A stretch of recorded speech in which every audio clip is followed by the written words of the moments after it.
it's a showdown for supremacy in the NFC East. The Eagles have now won 3 in a row from the Giants and have set a bounty on victory number 4.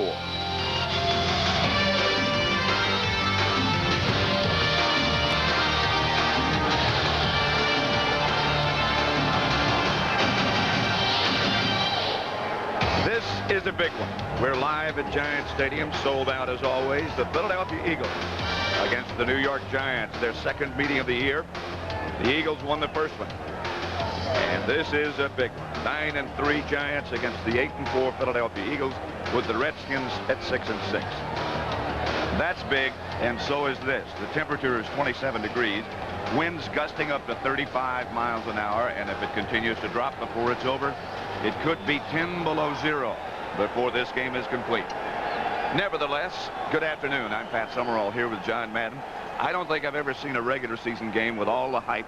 This is like heading into the playoffs, John. I know it, and this stadium here is going crazy today, and I can't remember a regular season game like this. Buddy Ryan says last night, this is why you coach.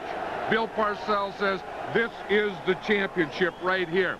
Reggie White said, it's the biggest game I've ever played in. Lawrence Taylor was saying with a broken ankle yesterday, I'm going to play.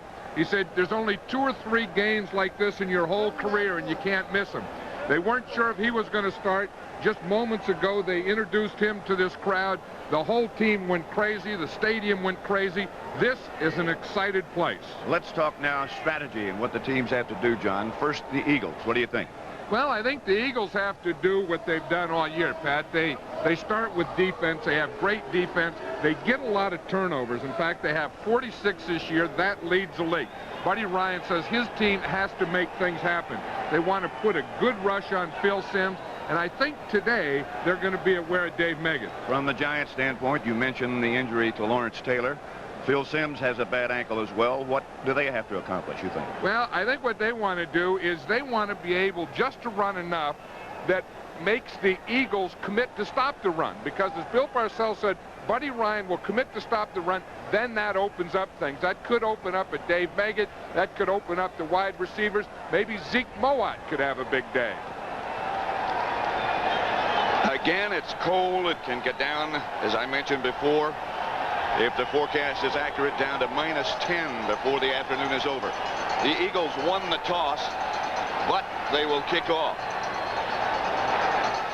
That's just to give you an idea of the severity and the difficult conditions. I think this is the type of thing that Buddy Ryan likes to do, Pat, is not only give the Giants a win early, but start with his defense. Anytime you get a big game, you don't want your offense out there first. This wind is so unpredictable. I didn't think the ball would be able to stay on the tee. And so Ruzek will kick it off in the direction of Dave Meggett and Mark Ingram.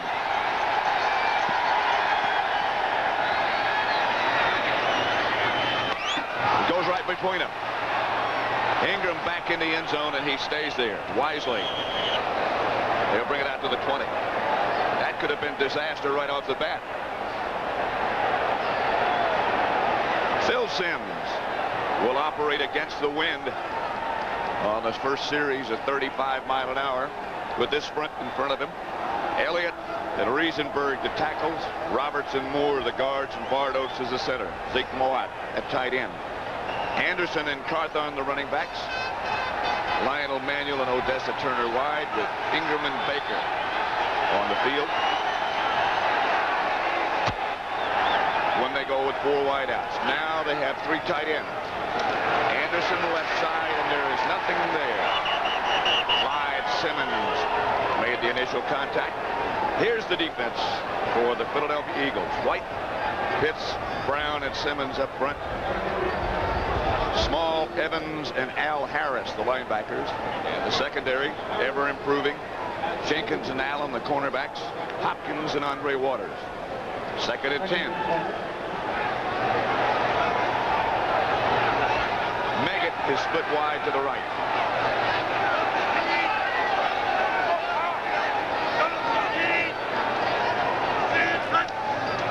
Simms draw play. Anderson up to about the 24. gain of 4. Stopped by White and Brown.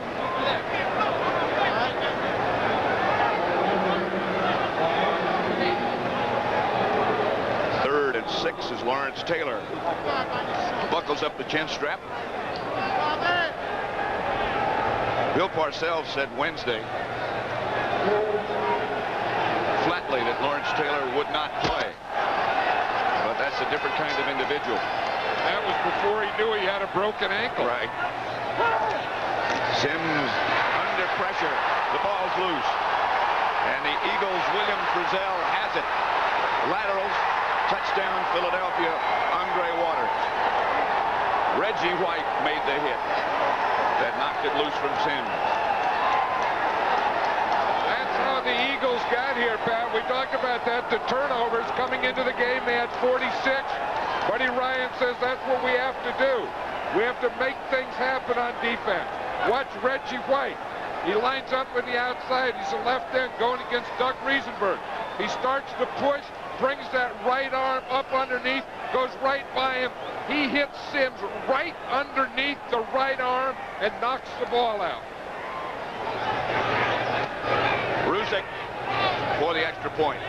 The Eagles get the first turnover and take major advantage of it. Extra point good, and it's 7-0. We still have 13 minutes and 25 seconds remaining in the first quarter.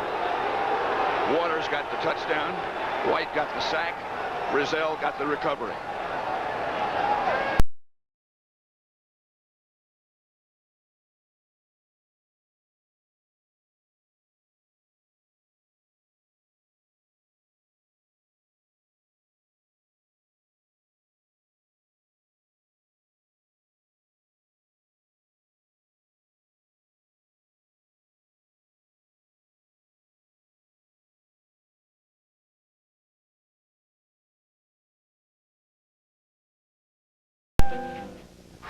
The biggest game ever played for one case of Miller Lite. And both teams are getting ready. Get him up, Washington! Why don't you just run around them? Wouldn't that be easier? Guys, you want to knock off for lunch or something? Coach, this is some workout. Oh, we want to win that Miller Lite. Not to mention a free trip to the Super Bowl. Just like the ones hidden in specially marked packages of Miller Lite. Coach, we got to get that case. Don't worry, I'm bringing in a secret weapon. It's a Radio Shack Merry Christmas. Look, we can save $300 on this Tandy 1000 computer. It's PC compatible and only $399. With color monitor, it's $699. The kids would love this for Christmas. The HX is easy to use, with desk-made software included for my word processing, your budgeting. And the kids' homework. And games. Let's get it, for them. Too. The Tandy 1000 family of PC-compatible computers from $399, only at Radio Shack, the technology store. 13:25 left to play first quarter. The Eagles take the early lead, 7-0. The sack by Reggie White. Frizzell's recovery of the fumble by Sims, and Waters' TD, 15 yards in total. So that makes Buddy Ryan's decision of kicking off look real good, especially when you make the decision. Then after you make it, you take the win, then you have to do something with it. Meggett and Ingram back deep for the Giants. Ruzek to kick it off. Meggett will handle this one at the 1.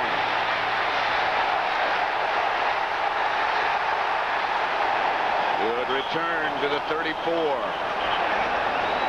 The ball came loose, but it was ruled down and dead. Anthony Edwards made the stop. Here's what the Eagles do. They not only give you Reggie White here, he's going to get here. He's going to get pressure. They got a stun in here, pressure from the outside, the blitz. Everything collapsed around Phil Sims. You just watch what they do. Look, they got the stunts going, the blitz is coming, and when it's a passing down, they put full pressure on the quarterback.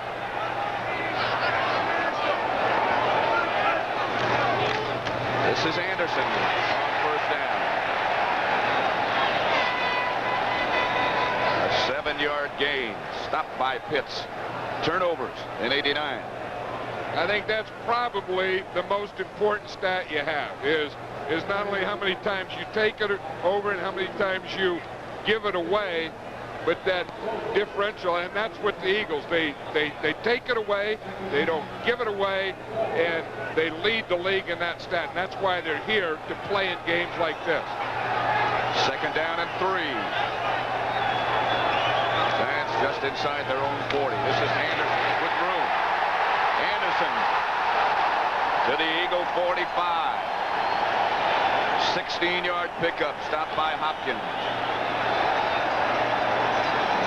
That's what you have to be able to do into this win. When you're going in this direction, you have to be able to run the ball.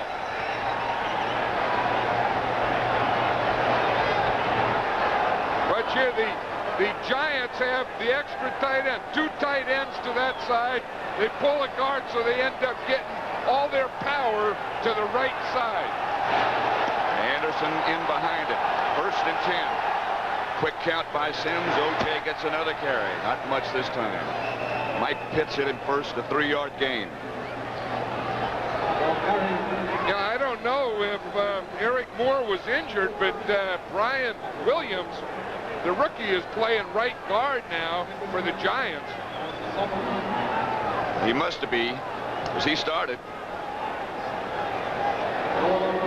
Brian Williams, of course, was the #1 draft choice. See him in there right now. He's playing right guard. Anderson gets another carry. Hit by Andre Waters, a pickup of 4 and 4 tough ones, too. In fact, Brian Williams does a pretty good job. Watch 59 here. He's going to pull out and make a block. Watch him. He comes here. He kicks out right there. Has good inside-out position. And that was the block that let O.J. Anderson get 3 or 4 yards out of that play. Block was on Jesse Small. Anderson 6 carries already for 35 yards. Jesse Small, of course, starting for Seth Joyner, who's missing his 2nd game with an injured knee. The Eagles jumped, I think. Anderson has the 1st down. Waters again on the stop. Gain of 4. Andre Waters is like an extra linebacker in there. They talk about getting 8 men up. That's the 8 men. You're 4 defensive linemen, 3 linebackers, and Andre Waters. Gordon McCarter is the referee. Offside, 99 defense, 5-yard penalty, 1st down. Jerome Brown. 99 is right there, Jerome Brown, and there's no movement. Sometimes it doesn't even look like anything that Phil Sims did with a snap count. It looked like Jerome Brown was just up there anticipating. He was going to get in there because one thing Brown does, you know, he is so big and so quick that he can penetrate and get into the backfield and foul up a run before it gets started. He's having a tremendous year, too. Here's Anderson with another carry. Inside the 30 to about the 26, again stopped by Hopkins. 4-yard gain. That's going to be a pretty good matchup if they're going to run that one William Roberts against Jerome Brown. Because Jerome Brown's like a nose tackle, Pat, in that if you're going to run inside, you have to get him blocked. And he's that big like wall that just sits in there. If you're going to pass, you got to pass protect Reggie White. But if you're going to run inside, you have to block Jerome Brown. 2nd and 6.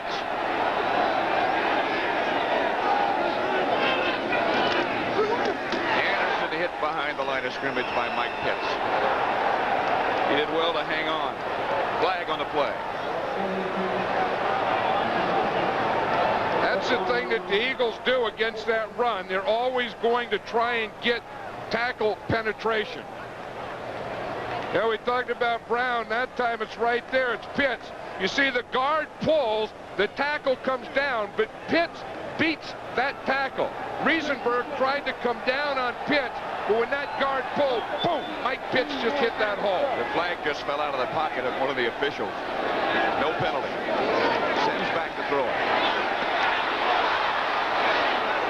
Batted up in the air, batted away.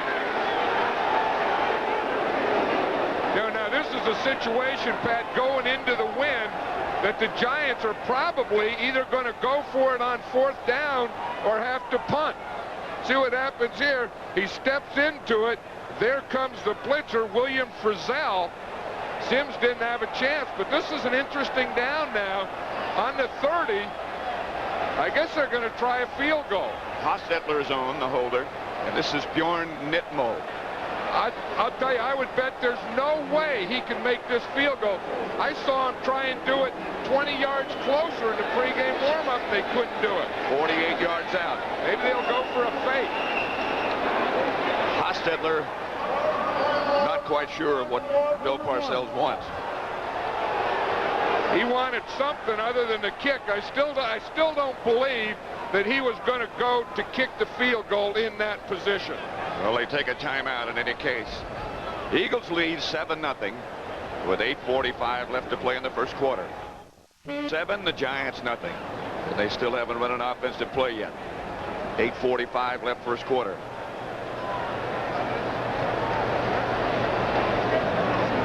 Fourth and 9 at the Eagle 30. This would be about a 48-yard field goal attempt if they do kick it. And as John Madden pointed out earlier, it'll be very difficult to get it that far. Yeah, in fact, they took a timeout. I would think that they had a fake call, because I would think in this situation you either go for it on 4th down or fake the field goal. Officially 47 yards.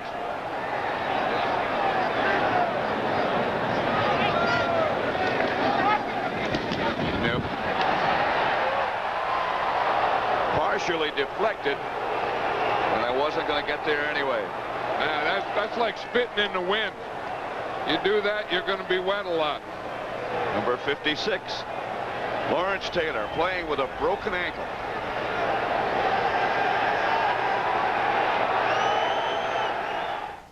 Did you know if you're an... Will open at quarterback for the Eagles. 1st and 10, Philadelphia, their own 30.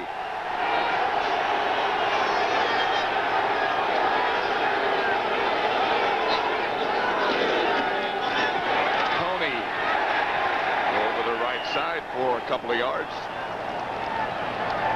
Lawrence Taylor involved in the tackle.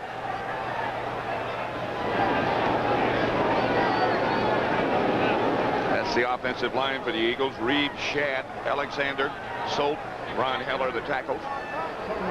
Keith Jackson starts at tight end. Byers and Tony, the 2 runners. Chris Carter and Ron Johnson, the wide receivers. They both come to the left this time. 2nd and 7. Split out wide to the right. And off to Tony. A gain of 6, stopped by Terry Kennard. An assist from Pepper Johnson. Here's the Giant defense. They play 3 up front. Eric Howard in the middle, Washington and Marshall the ends. Banks, Reason, Cooks, and Lawrence Taylor, the linebacker. Collins and Williams, the cornerbacks. Kynard, Kennard, and Guyton, the 2 safeties. 3rd and 1.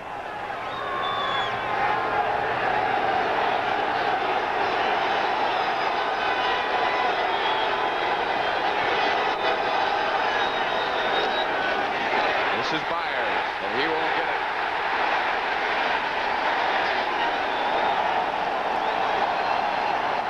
He gave it a little surge right at the end of the play, but he still didn't get it.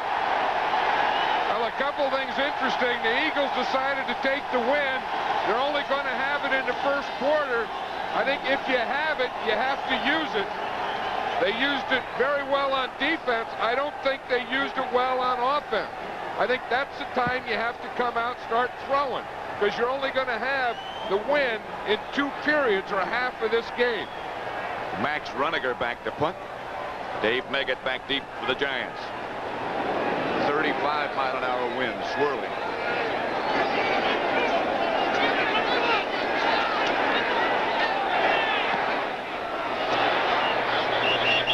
There's a flag back close to Meggett.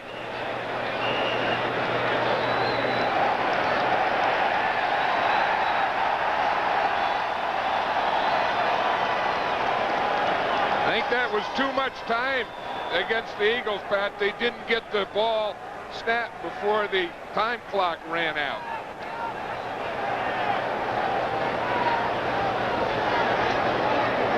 Those were just scraps of paper blowing up the field, and that does give you an indication of the wind direction.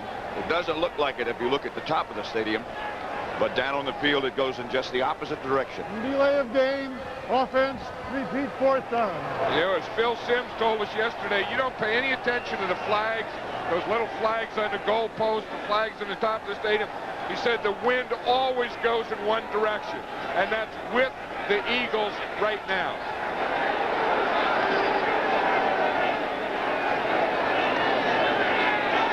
Runninger is coming out of there with it. I don't think he got the first down. It's going to be close. Broussard tripped him up.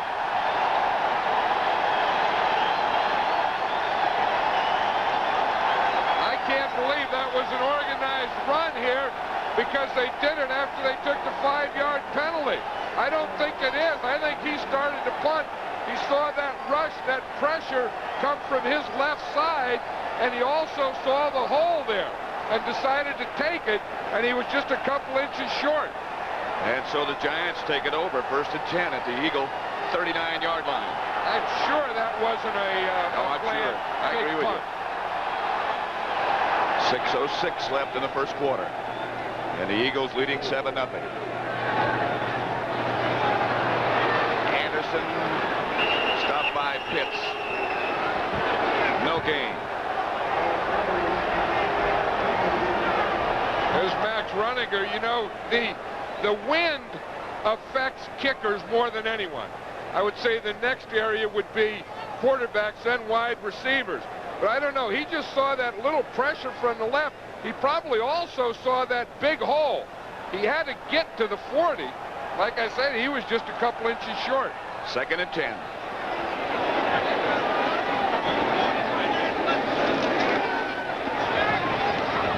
Simms has it picked off by Clyde Simmons. Simmons still on his feet. Touchdown Eagles. 60 yards for Clyde Simmons.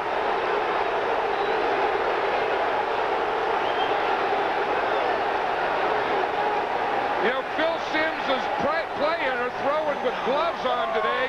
He has done that before, but that ball looked like it just stuck to the glove because he threw it right to Clyde Simmons. And this is a heck of a run that Simmons makes.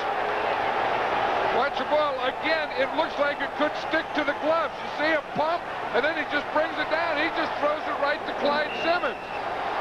And then that Eagle defense, again getting another turnover. Boom, they get the ball. Whap, they change right to offense. Brusick for the extra point.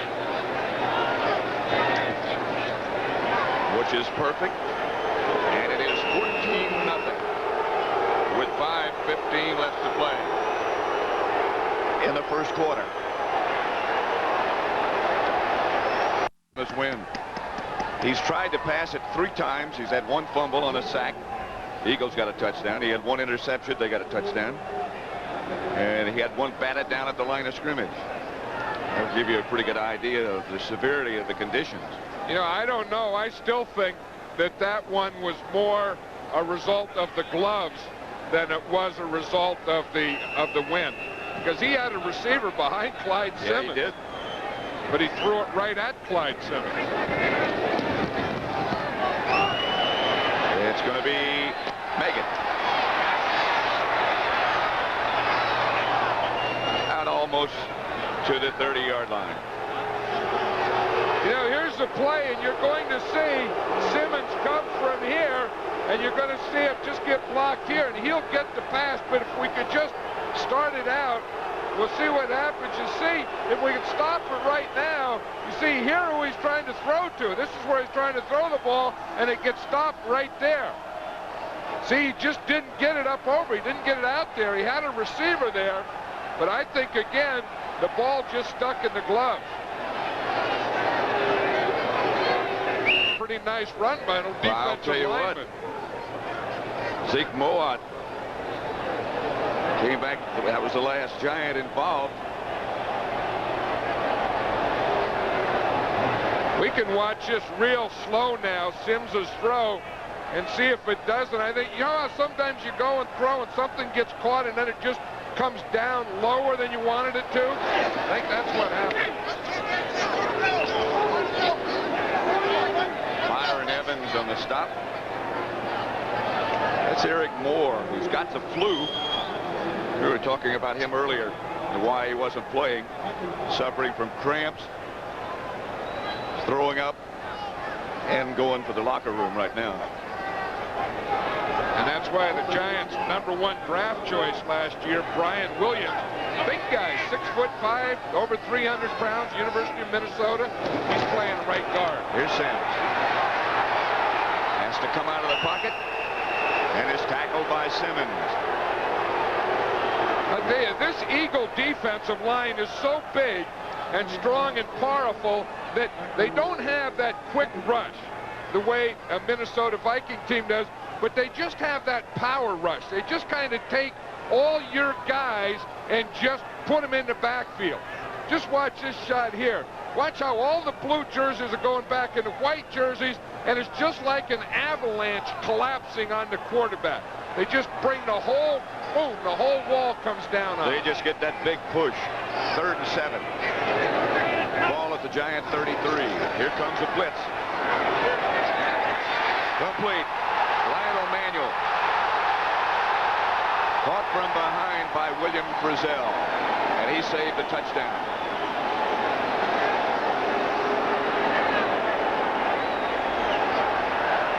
Hey, here's the pressure on the quarterback. This is what Phil Simms has to go through.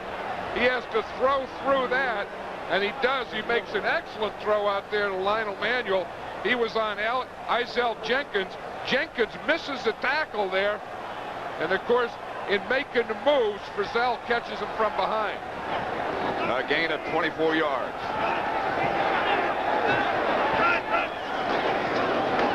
Anderson hit by Jesse Small right at the line of scrimmage. He might have got the yard. It's a heck of a play by Jesse Small, because William Roberts was coming out there to block him. Jesse Small just played right off the big guard's block and made the tackle. Jesse Small, of course, was the guy who was accused of putting Luis Zendejas out in that famous bounty game on Thanksgiving. Said here he is, a leading special teams guy and starting outside linebacker now, and everyone knows him for some bounty. Megan is split out wide to the right this time. Sims gets it out in the direction of Moat. It just sails over his head. Again, he had to throw it in a hurry. I think Sims is giving the motion to the sideline. It's okay. Sometimes you just don't get started the way you had it planned all week, and then that makes the whole game an uphill battle, and that's the situation the Giants are in now, and it doesn't get any easier because this Eagle defensive line is getting more and more confidence on every play. The Giants have had the ball almost the entire first quarter. They trail 3-0. 14-0, sorry. Sims, Ingram, touchdown.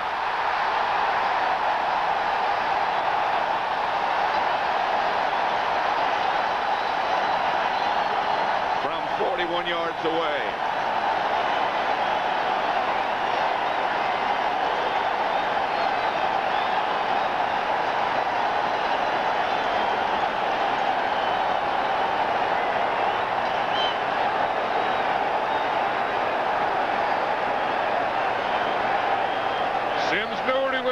Just before the play, he gave the okay sign to the bench.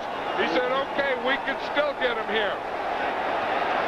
Well, Bill Parcells was saying to us yesterday that Ingram is a guy who can do some things. Nitmo gets the extra point.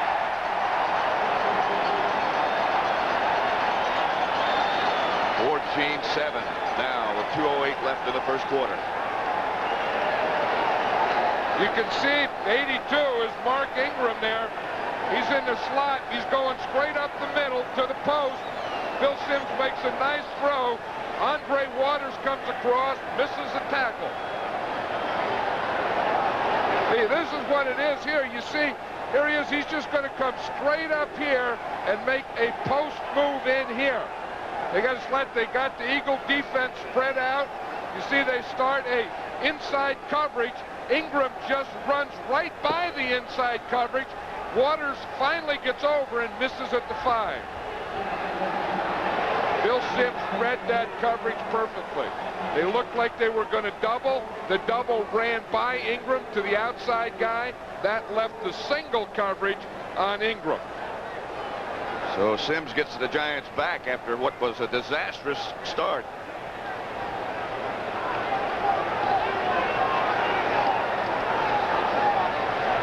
This is a quarterback after something good happens to him, after all those bad things that happened to him. You know, the guy they went to double out there where they left Mark Ingram on single was Dave Meggett.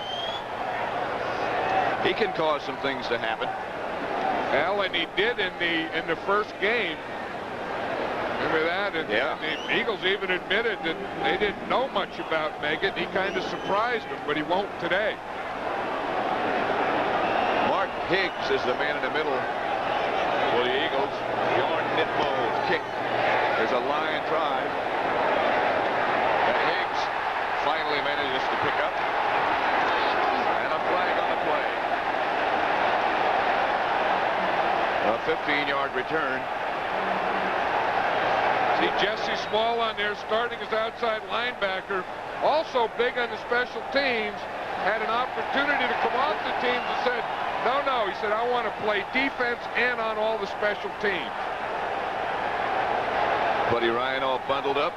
Holding 89 receiving team during the return. 10 yards, first down. David Little, number 89. Sim, that wind will make that hair stand up. First and 10 Eagles at their own 20-yard line. It's only their second offensive series. Here's Cunningham. Gets it outside to Jackson. He gets away from Banks. Another flag on the play. Lawrence Taylor was over with an assist. And the guy that called that one is the guy who calls penalties on the tight end. It's either holding on the tight end or against the tight end. You can see there, it's probably going to be against Jackson for pushing off. He does it a lot. Pass interference. 88 offense, 10 yards, repeat first down. That's what it was. You know, Jackson comes out there and he runs that short stuff and he just gets open at about 3, 4, 5 yards. Sometimes he'll make moves to do it. Sometimes he'll just push the linebacker down and do it.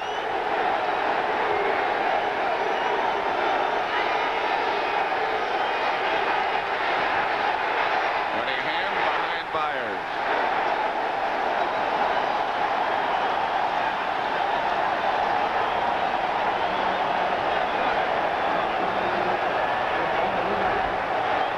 Lawrence Taylor has just taken himself out. They say that they didn't substitute for him, but he has just taken himself out on that last play.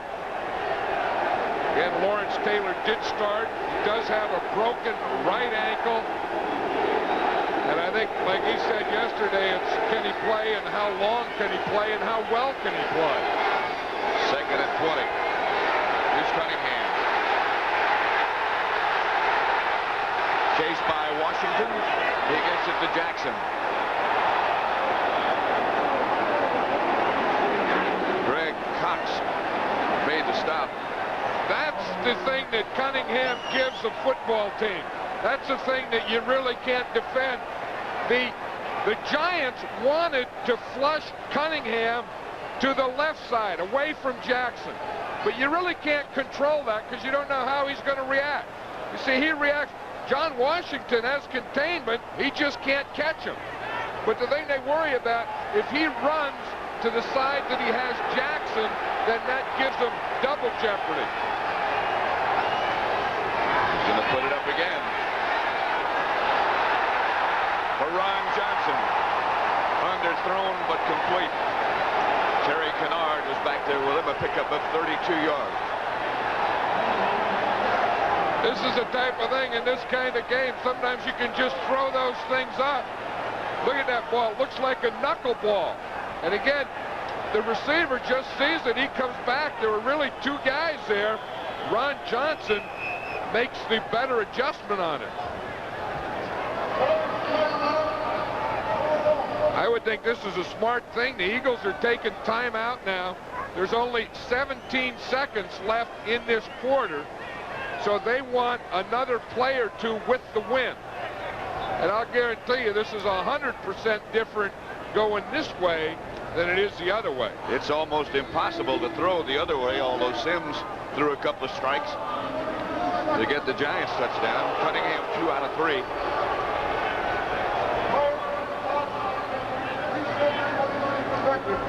They put 5 seconds back on the clock now. I think that's what Cunningham was talking to the official about. Well, he took time out, and I guess he said it was 22 when he took time out, and they let it run down to 17. So they just put 5 more seconds. And really, he can get a couple of passes here. I don't think they could get 3 passes and a field goal. Pepper Johnson in the game. So is Lawrence Taylor. We're at Giants Stadium. Must game for both teams, the Eagles and the Giants. Philadelphia leading 14-0. 1st and 10. Cunningham started out. Pulled up. Incomplete. Ron Johnson was the intended receiver. Perry Williams was there to break it up. Perry Williams makes a better judgment on this ball. Watch, it's just thrown up there. They're pushing each other around. Perry Williams really has the position on it.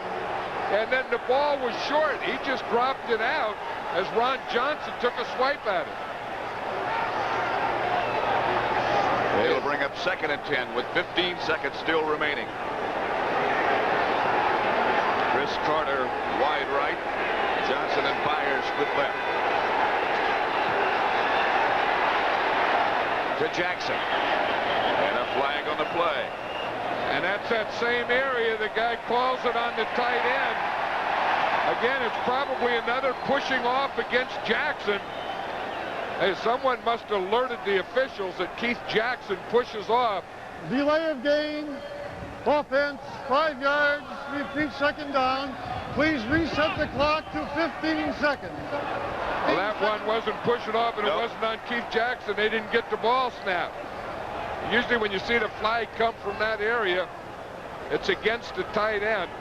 That time, that same official, of course, is just watching the clock. So they put 4 seconds back on the clock again. 2nd and 15 coming up. Well, the Eagles have 2 more plays, and I'm sure if they're not successful there, they'd like to be able to kick a field goal with this win. Another flag on the play. Cunningham gets a free one. Now they stop it. And those 4 seconds went off the clock again. 66 offense.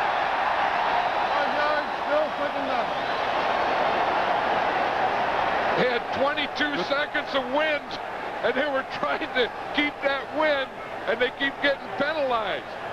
And it's still 2nd down. And it's driving that coaching staff for the Eagles crazy. 2nd and 20 now. That's funny how you budget something and you're going to use it, you're using it, then you keep losing it as you use it.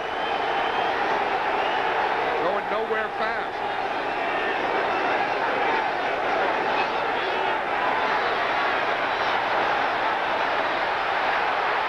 All kinds of time for coming out of bounds by Adrian White.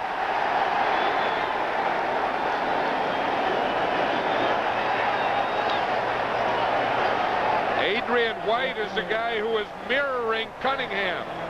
When you get a guy like Randall Cunningham, you always have a spy or someone who is going to stay with him in case he runs. On that play, it was Adrian White, because it has to be a guy that can catch him. Watch him here. Here's Adrian White here. Here's Cunningham. Watch, he's just mirroring him. When he starts to run, he takes off against him. 3rd and 13. Cunningham back to throw it again. They had a vacation back there. Jackson was open. Incomplete. That's the end of the first quarter with the score. The Eagles 14 and the Giants 7. A contest as time-honored and traditional as college football. Eagles 14, Giants 7. We begin the second quarter. Giants had the ball 10 minutes and 19 seconds in the first quarter. The Eagles only 4:41. But they got 2 touchdowns. Both by the defense. Well, that's Buddy Ryan's philosophy, that your defense goes out there and plays and not only stops the team but scores themselves. Here's Rueniger. Meggett standing back at about the 10.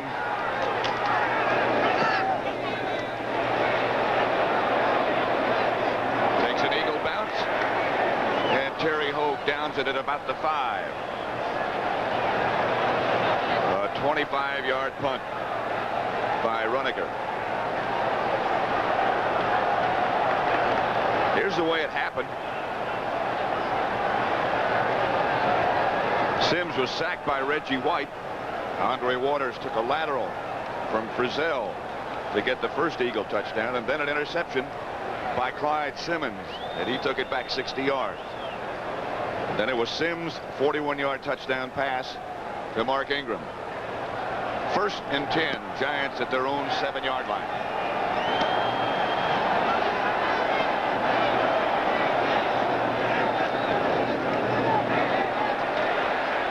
Let's go to work with that wind. It was DeMoat, knocked loose by Jesse Small. Bill Parcells was telling us yesterday that Zeke Moat has to be a big item for him today. In fact, he said he thinks that he'd like to see him catch 5 to 8 passes, because he thinks what they're going to do is take away Meggett, and in doing so give some tight end stuff. He said Moat's feeling better than he has in a month. Well, he's got the kind of coverage that he wanted. Got a linebacker covering his tight end. 2nd and 10.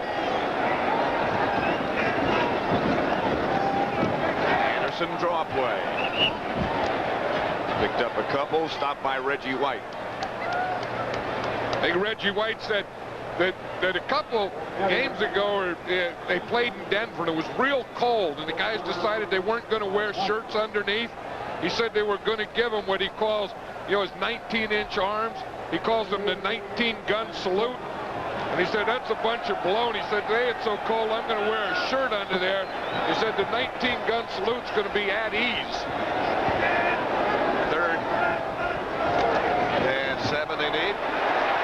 Sims just barely got rid of it. He was hit by Jerome Brown back in the end zone. You see what Brown and Reggie White do? They just take that whole thing. In fact, Jerome Brown looked like he hurt his left shoulder again. He's had problems with his shoulder, but watch the pressure they give. Brown coming straight up the middle. He just runs right over Roberts. Reggie White just runs right by Riesenberg, and everything collapses as a quarterback's trying to step forward. Landeta back in his own end zone. Henry Williams, Gizmo, standing at the Eagle 45.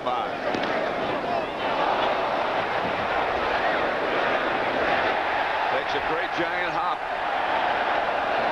And out of bounds. It looked like a disastrous punt by Landeta, and it turned out pretty good. 53 yards, in fact. So just under 14 minutes left in the second quarter. Eagles lead by a touchdown. Now, the way you bet. Just survive. To summarize the game so far, in what turned out to be a key move, the Eagles won the toss and kicked off. And pretty soon they had a touchdown by their defense. Lawrence Taylor started the game Phil Simms started off in disastrous fashion, but then got it back against the wind. And I think it's going to be that type of game. You know, when these two teams play, they play the first half and they kind of feel things out.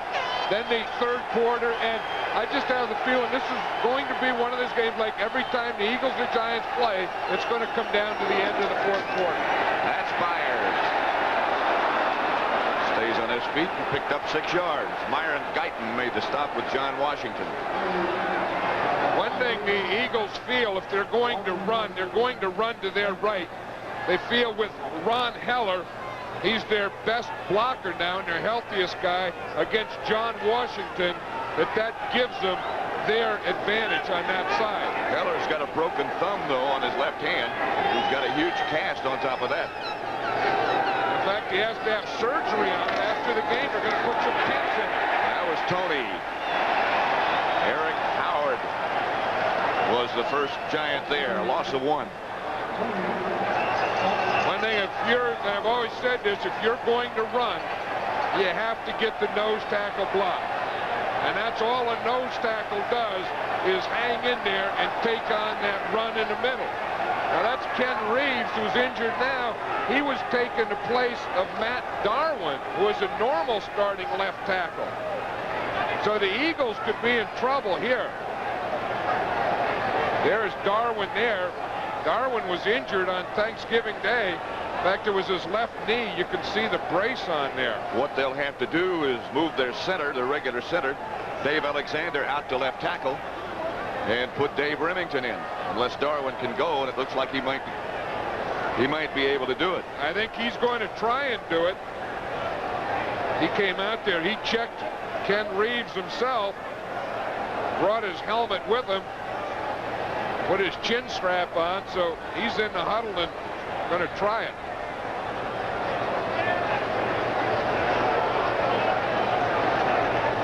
Ken Reeves, of course, was the starter at one time at left tackle. Then Darwin became the starter.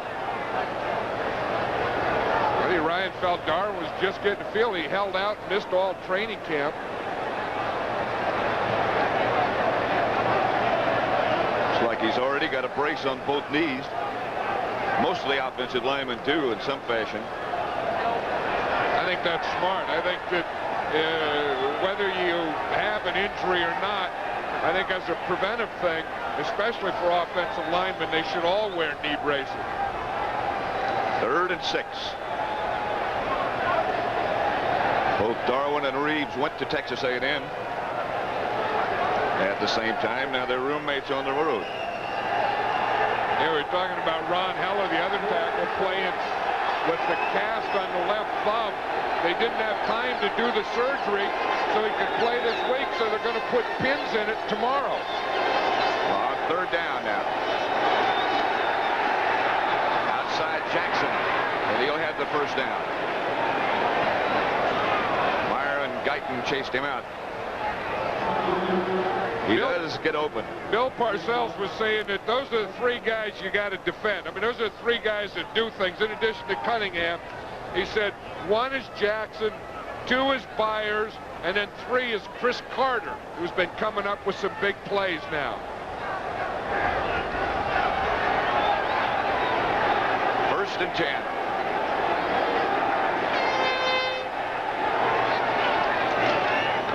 Cunningham to Tony. Maybe 2. Terry Kennard up to make the stop. I think what they're trying to do, Pat, is work and check out Lawrence Taylor.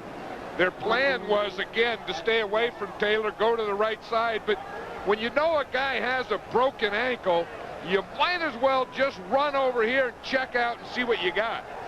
They have Byers on him, pull the guard out on him, block him. And you can see Taylor, he can line up out there, but he just can't push off. And that's going to be his problem all day. It's amazing that he can play at all. He is an amazing guy. Cunningham out of the pocket. To Jackson, who comes down with it. And goes out of bounds at the 25. Myron Guyton made the stop. This guy's a heck of an athlete. Jackson's trying to get the crowd excited, and he's on the road. But this is the type of thing that that the Giants didn't want to happen. They didn't want Cunningham to be able, one, to get out to his right and get the ball out there to Jackson. That time, Cunningham got out on a bootleg to his right, and Jackson came across the field. So they both ended up on the right. 23-yard pickup, first down, Eagles. There's the 25.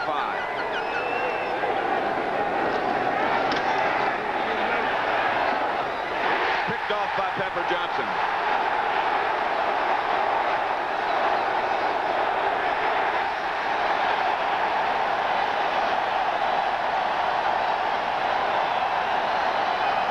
Yard interception return by Pepper Johnson. That's his third interception of the year. If the Giants take it over, the Eagles still lead 14-7.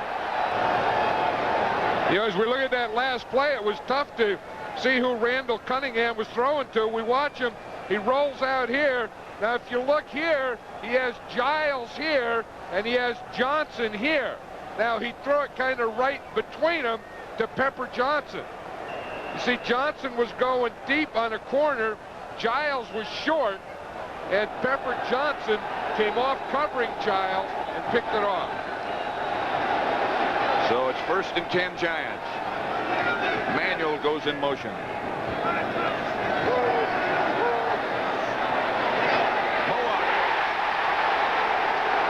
Is able to hang on to this one. Byron Evans made the hit. And a flag on the play back at the line of scrimmage. He was really hit by Andre Waters. That was like two cars collide. Mowat had to catch that ball. Holding, number 59, offense, 10 yards, repeat, first down. Brian Williams called for holding. That's the first Giant penalty of today. That was a heck of a throw, a heck of a catch, and a heck of a hit. Watch Waters there. Waters almost collapses as he makes that hit, but he hit Mowat just as he caught that thing. 1st and 20. Ball back at the 14. Odessa Turner split out wide left.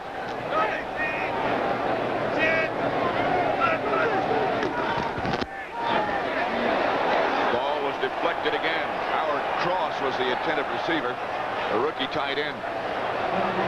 But one of the Eagle defenders got a hand on it again. I know that Howard Cross isn't the guy they wanted to throw to. They had David Meggett out there split out wide. They were trying to get Andre Waters, who's a strong safety, run support guy, isolated. They had him isolated, but they threw it to Cross. But I'm sure that the pattern they meant to go out there to make it. 2nd and 20 now. Fake throw. Pass is picked off. Eric Allen. And the Eagles get it back to the 30. Odessa Turner brought him down. That was the same thing. They had Meggett out there, and they got him out there, but they didn't have him cut. See, here's Meggett here. This is a matchup they're trying to get. But in bringing Meggett into here, then they pick up the other corner coming over here. They were trying to get these two guys, but they don't stay man-to-man all the time. Now watch Meggett coming from the outside, coming in here. Now watch Eric Allen becomes free, and he comes over. Sims didn't look at him. Sims didn't see it. He was watching Meggett on Waters. That is Eric Allen's 8th interception of the year. He leads the NFL now. Handoff is to Tony. Behind the line of scrimmage. No gain.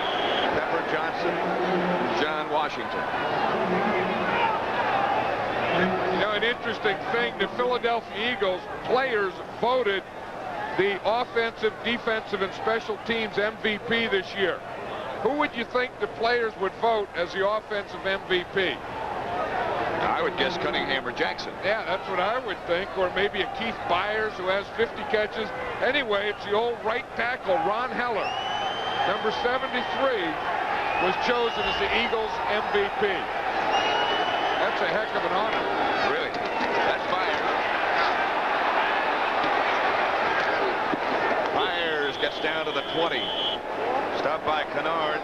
And Taylor. What do we got here? But he got 10 yards. He rolled away from the initial contact. This is what an ex-Ohio State runner runs like. You run in there and you never stop those feet going. And if there's a spinner or something you can do, you do that. Then when someone comes to tackle you, you just give him the shoulder. You see who was in on that tackle? They all the way across the field. Lawrence 56. Taylor. 61. Eagles out in a hurry. Third down and about a yard.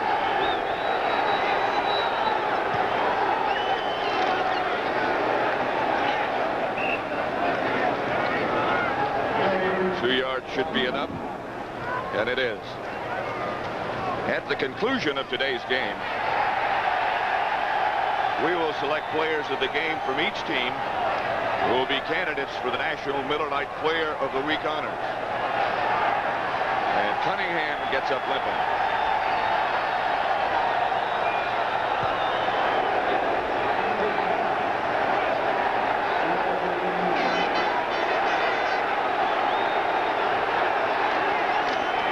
Tony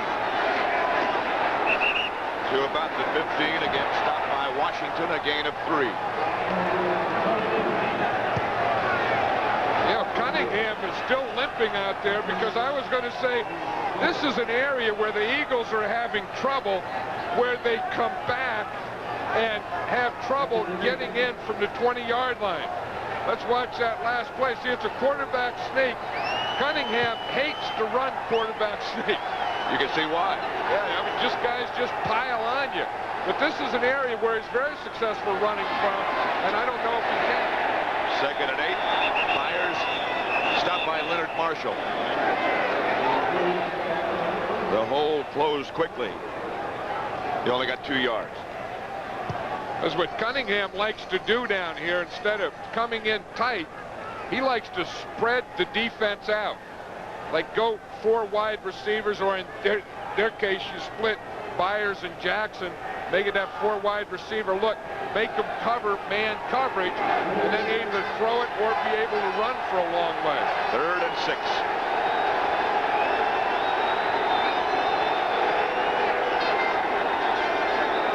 It's Jackson on the move this time. Handoff to Tony is missed. Flag on the play. The Eagles got the ball back. They just messed up the exchange. There's no foul. I meant to put my beanbag down and mark the spine of the fumble. I'll tell you, it's so cold, the referee can't even talk. He meant to put his beanbag down, he said. Yeah, and the flag came out. He mixed them, and stuff like that happens when it's cold. You know, you go for your beanbag and you come up with your flag. You think one thing's another. Ruzick from 35 yards out. And it's going to be tough. It's good. That was an amazing kick, because we saw him try that in the pregame warm-up. 17-7. The Eagles lead it. Every year, Volvo and Mercedes spend millions telling you how safe their cars are. This year, Subaru spent $1.49. 17-7. Pat Summerall with John Madden. Randall Cunningham seems to be okay. He limped a little after that quarterback sneak. Maybe he was just trying to convince him not to ask him to do it again. You know, in the pregame show, he was talking to Brent Musburger. They had him down there on the side, and he darn near blew away. And he was saying, it's windy here, it's moving me. Line drive kickoff. Mark Ingram finally tracks it down.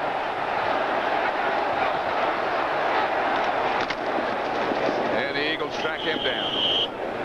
A lot of running for not much going on. Army-Navy next Saturday at 2:30 Eastern Time here on CBS. A series that's tied at 41-41-7.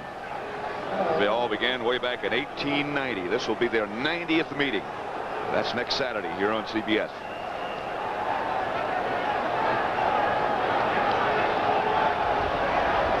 7 plays, 12 yards. Ruzick hit the field goal. The Eagles a 10-point lead. Lewis Tillman is the ball carrier this time. A pickup of 2. One thing about that Eagle defense that, you know, they're so big and strong that they give you the strong pass rush and the strong against the run. And this is the guy that's the key to the whole thing, Reggie White. Like Buddy Ryan was talking last night, and he said, it's simple. If they can block Reggie White, they can win. And if we can block Lawrence Taylor, we can win. Yep. You can see right there, he's on the right in the middle of the screen. You can see his left knee there is starting to collapse. He was down there. Watch it, it's right in there on the left of the screen. You see his left knee down there? And then he's getting pressure on the knee as the knee is bent, and he's getting blocked over the top. Hey, when you talk about dominant players in this league, Reggie White has to be on the list, if not at the top of the list. He surely does. He is one of the best players in football, and you know, he's a heck of a guy. I mean, he's one of those guys that really believes that if you're a professional athlete, you have to be a role model. And he is a guy who lives life and enjoys life and always tries to be a role model for kids. And he got those 19 gun salutes. He got them covered up today. He got the sack that led to the Eagles' first touchdown. Knocked the ball loose from Phil Simms. And he gets penetration on every play. He just caves things in. Steve Kafusi has taken his place. Simms back to throw it. Ingram again. And he whirls down to the Eagle 41. Andre Waters finally brought him down. A 20-yard pickup. This was a guy Bill Parcells said. He said, we got to get the ball more to Ingram. Said there's 2 guys that can make plays for us, Mark Ingram and Stephen Baker. He said, we just don't get it to him enough, and we have to today. That's his second big play to Ingram. Of course, he's the guy that got the 1 giant touchdown. This is Tillman. And he's hit behind the line. Jesse Small there to bring it down. For an NFL update, let's take you back to our New York studios and Brent Musburger. Well, Pat, we've all speculated that Monday night and back to New York may have taken something out of the Giants, but it might have taken something out of the 49ers, too. Atlanta, inside of 2 minutes, has jumped ahead of the 49ers on that TD pass, 10-6. 1 minute to go in the first half in Atlanta. Back to Pat and John. We have 5:40 left at Giant Stadium. 17-7, the Eagles leading. 2nd and 11.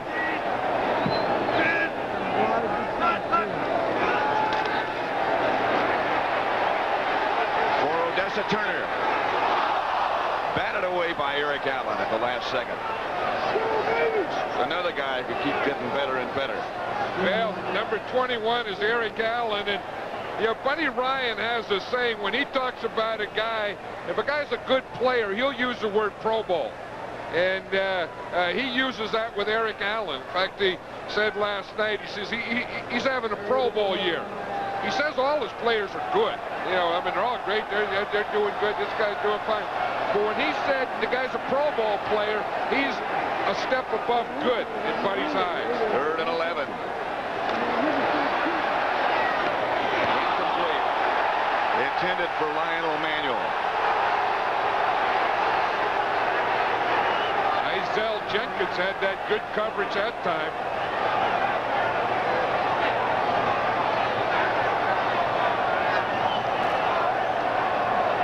Looks like they might go for it again. Yep. Better take advantage of that wind while you can. Well, and then his thinking has to be here that he's inside the 50. If he doesn't make it, at least the Eagles have to go into the wind.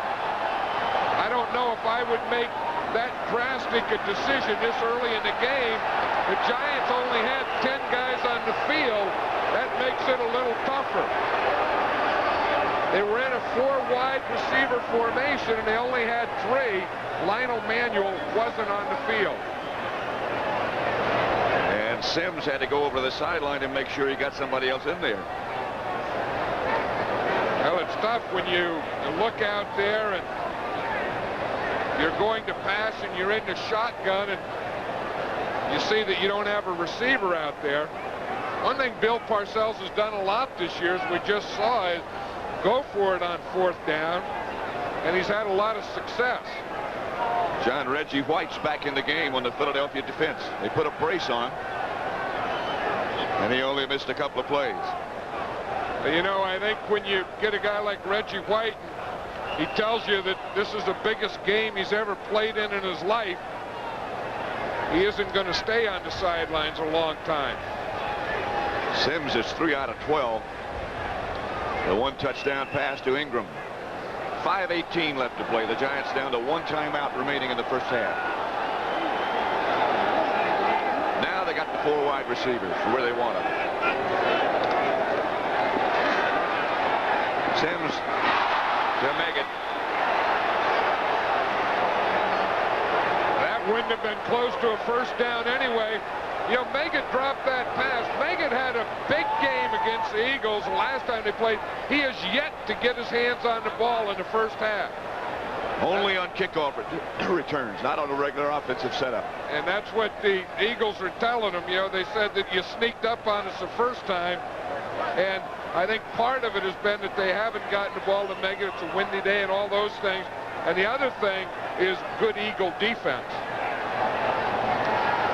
So the Eagles take over, 1st and 10. Line of scrimmage, their own 42.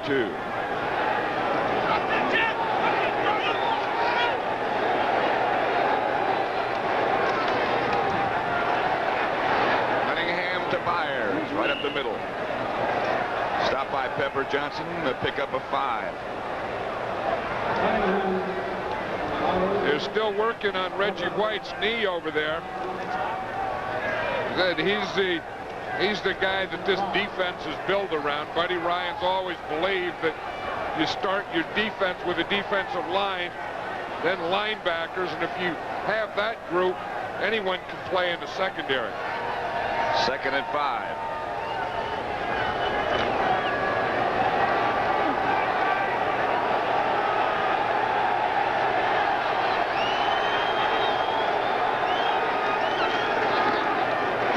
Tony, and he breaks out of the pack, and we'll have an Eagle first down before he's finally stopped by Myron Guyton. That's the best play that Anthony Tony runs, and it's called 31 slant. Beck Byers says he hates to run it. If it's called, he just lets Tony run it. It's just straight up the middle. It's the old pick-a-hole. You hand it to the back. You run him straight up the middle, and he picks a hole. Byers was telling us last night, there's no one that does that better than Anthony Tony. So if he calls and I'm in there, I always let him carry that one. That's Tony again. This time, not quite so successful. Eric Howard is the man who made the tackle. Pickup of 3. If you're going to run 31 slant in there, that's right at the nose tackle. You have to get the nose tackle blocked. Eric Howard on that last one held his own in there. And then if he can hold it for a while, then the sides can collapse and help you. Brings up a 2nd and 7 situation with 3 minutes and 5 seconds left to play in the first half. Cunningham gets it out to Jackson, who loses the handle. Giants have it. Pepper Johnson.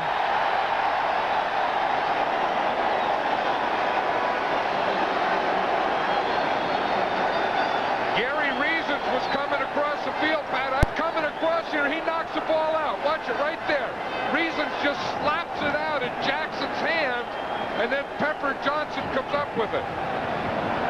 But in the thing I was thinking, I was watching Reasons come across, and I thought he missed a tackle, and he probably did, but by missing a tackle, he slapped at the ball and knocked it out. He did overrun by Jackson, no question about it. You know, that's getting to be a bigger thing in pro football now. I think the tackling is going down, but everyone is going for that strip.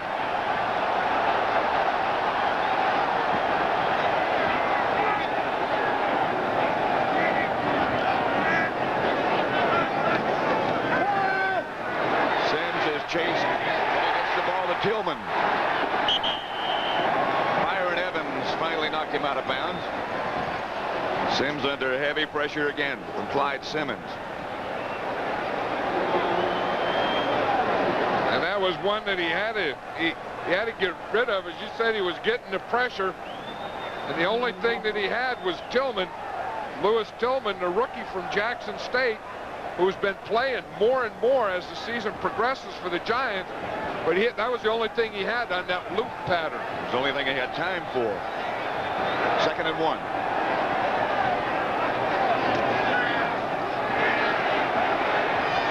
Meggett. Incomplete.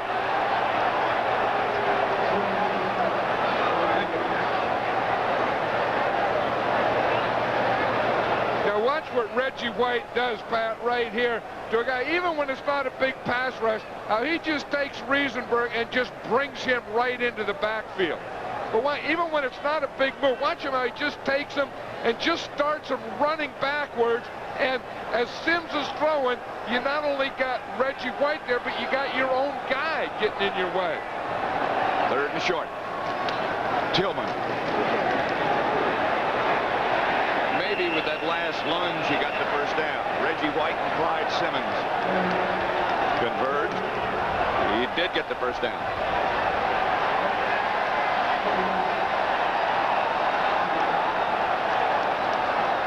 You know, the Eagle defense, most of the guys are wearing those black shoes. It's an interesting thing. I was watching now, the Eagle coaches are wearing them. Buddy Ryan's wearing black shoes today. This has to be a big one.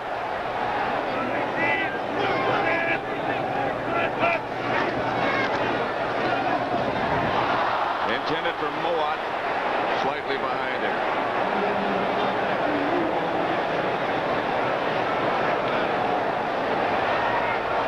And that you see the defensive coordinator. If your players are going to wear them, you got them. Buddy Ryan is there. He has on the black shoes. They've gotten the letters from the league office saying it's against the uniform code. Uniform code is everyone has to wear the same color. But heck, the 49ers did it all year. Oh, yeah. Went to the Super Bowl last year. Half the team wearing black shoes. 2nd and 10. Flag on the play as Sims goes deep. Manuel has it. Isaiah Jenkins back there with him, but a flag back at the line of scrimmage. It's going to be against the Eagles.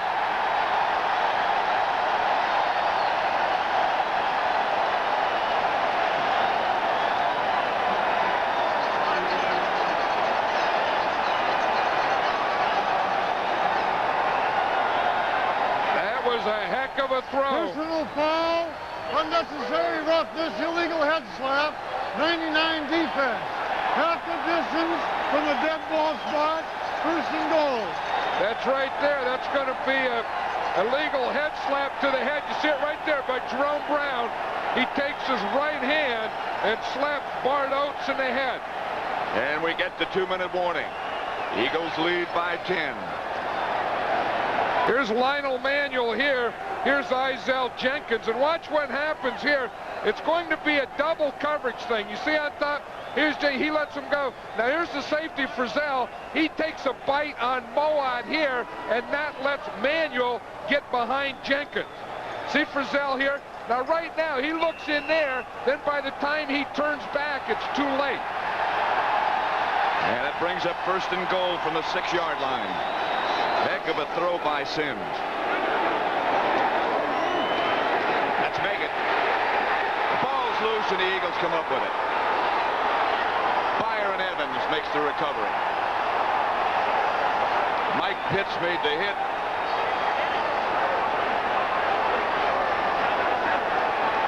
The Giants had their load offense in there, 3 tight ends. So you know that was the side they were going to power. I'm surprised that they put a power formation in with a small back like Meggett. I would think you would put a power formation in with a power running back. Watch the play. You see over here, you got the 3 tight ends on the right side there. See, and they're all power, all blocking man. But again, you got the rookie running in there.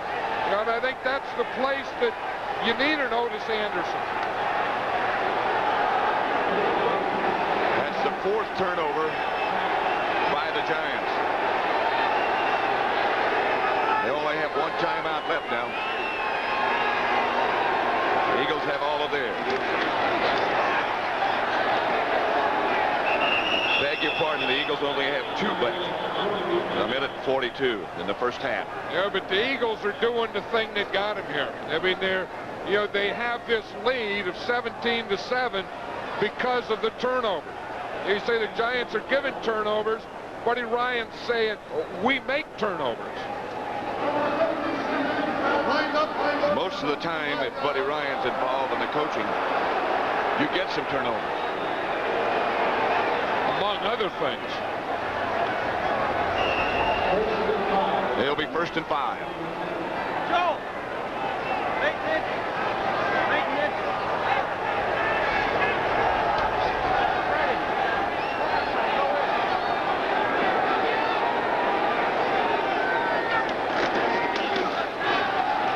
That's Tony. Gets a little bit more room and an Eagle first down. You know, the interesting decision is going to be at halftime for the Giants and Bill Parcells. It's going to be their choice. Do they take the win in the 3rd quarter? And when you're down 17-7, maybe you can't wait to get the win in the 4th quarter. It'll be a difficult decision, though. I think that was a big turnover, that last one. I think had they gotten in there and scored, they could have taken the win, put the Eagles with the win in the 3rd and kept it for themselves with the 4th. But it's hard to do. I don't know that they can now. When you're down by 10. That's Tony again. Stopped by Eric Howard. Picked up 2.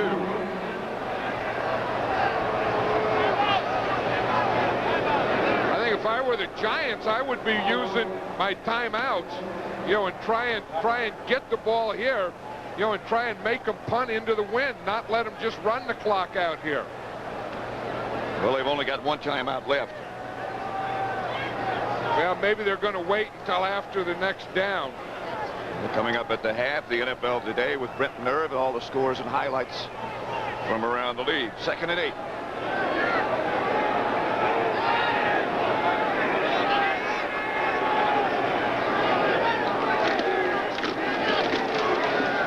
And the Eagles will be content just to let things run out. And obviously the Giants will too.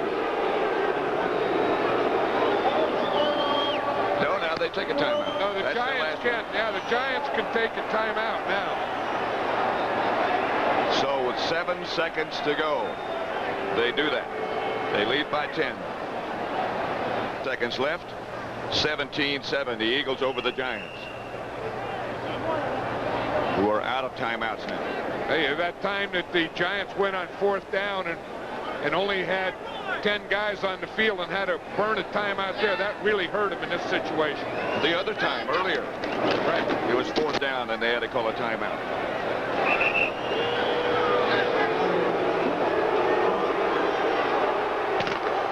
So, as they head for the locker room, that's the end of the first half with the score. The Eagles 17, the Giants 7. Quality line of cars and trucks. Toyota, I love what you do for me.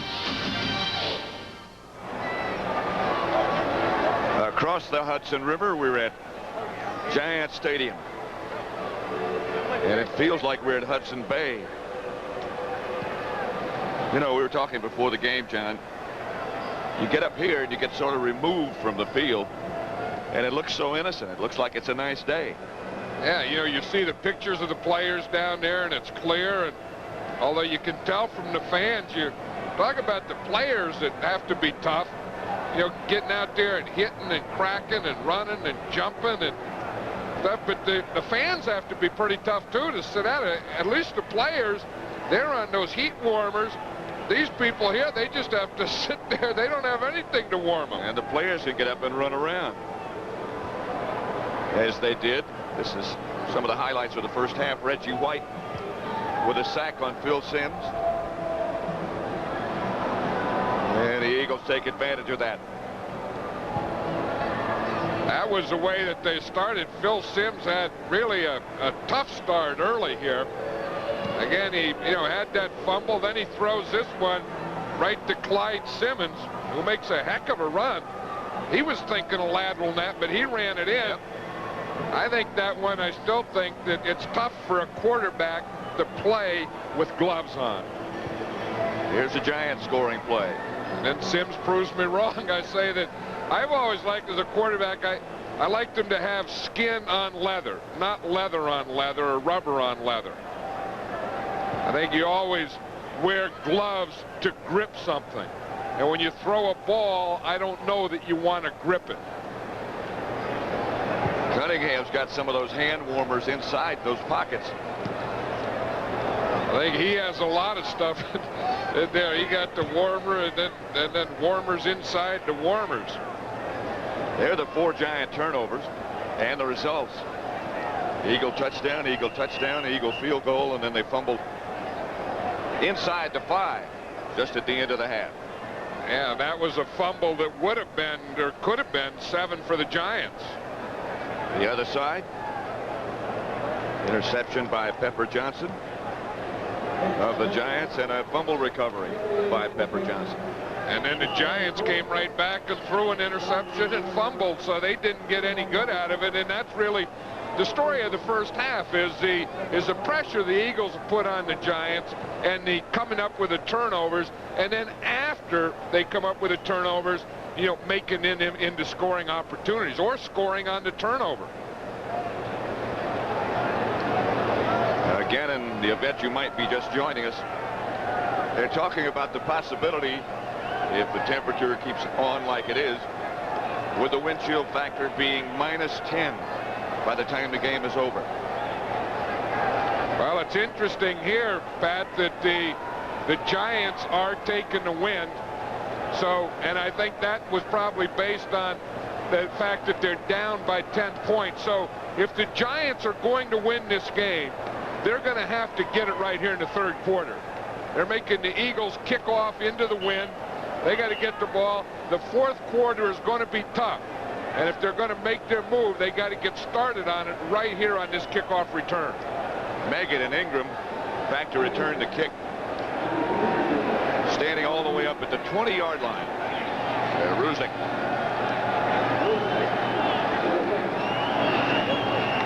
Ready to start the second half. 17-7 Eagles.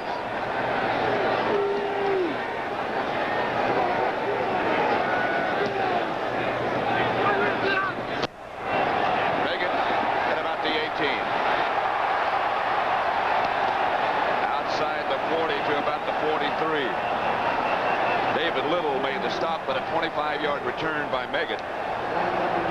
Yeah, that's the thing about this game. You get all the hype, you get all the hoopla, you get all excited, but you have to keep it. You have to get it in the first half. Now you got to come out with that same excitement and do it right now in the third quarter. Then you have to do it in the fourth, and at the end of the game, that thing has to keep going throughout the game on you. And as you pointed out, it's going to be difficult to do anything in the fourth quarter with the temperature dropping and the wind just as strong. And that's not the way they wanted to start. William Roberts just jumped, so that's going to put the Giants 5 yards in the hole. 6 offense, 5 yards, no first down.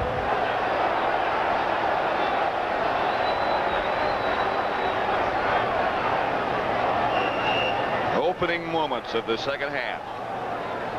The Eagles can tie the Giants for first place in the NFC East with a victory. And they would have beaten them twice head-to-head. So they'd certainly be in the driver's seat.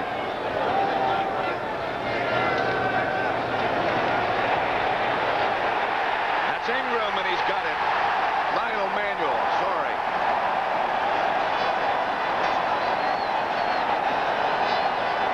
pickup of 39. That's the one you're going to see. The Giants start off with 3 guys on the right side. Then they come in motion, and Lionel Manuel's coming in motion. He's going to go straight up the middle.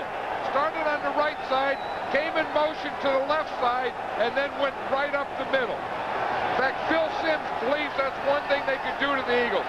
Put a guy in motion and throw to the guy you put in motion. Manuel has 3 catches now for 112 yards. Made a great adjustment on that one. For Moad, no. And it was there.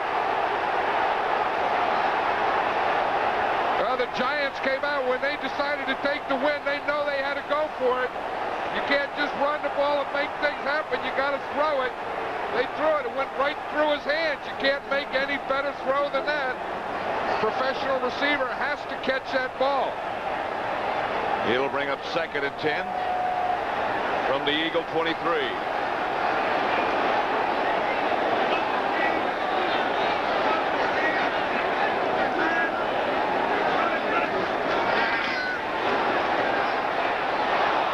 Ball knocked up in the air again. And a flag on the play. Lionel Manuel was downfield, and Isaiah Jenkins really hit him. Now, I don't know that that's what they're calling, because that was beyond 5 yards from the line of scrimmage. Manuel was the move man going downfield, and Jenkins unloaded on him. And that's the guy that I think Phil Simms was trying to throw to. And the Eagles are saying, I'm sure that the ball was deflected. So once it's touched,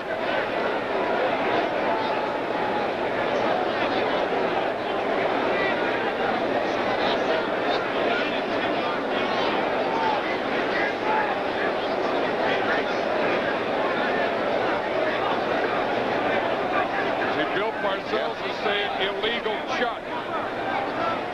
Illegal contact, number 46 defense. The fact that the ball was tipped has no bearing on the foul. The foul occurred before the tip. See, now it is a motion, guy. Now watch it right there. See, right there is where Isaiah Jenkins hit Lionel Manuel, and that was the guy that Simms was going to throw to. It was the same type of pattern. Started in motion, came across, and then he hit him. And he said, Gordon McCarter said the fact that the ball was tipped has no effect because the contact took place before the ball was touched. Reggie White is the man, by the way, who deflected the ball. Flag on the play again.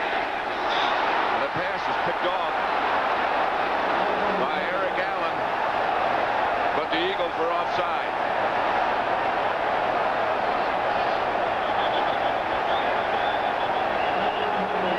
I think that was a free play for Phil Simms. I'm surprised he just threw a flat. When you get a free one, you try and just throw it in the end zone. That could have been the play, though, that iced it for the Eagles. Eric Allen brought it back 86 yards. Number 99 defense. But Jerome Brown was offside. 5-yard penalty. Still, we beat first down. That's the second time Jerome Brown has been offside. Plus he's had a head slap. Yeah, I don't think it was Jerome Brown. I think it was Clyde Simmons. I think it was Clyde Simmons up on top, 96. I think that was an unfair one for Jerome Brown. In fact, he's saying he didn't do anything. Yeah, I think it's right up here. I think it's Clyde Simmons right there. Yeah, has to be. First and 5. Meggett split wide to the right this time.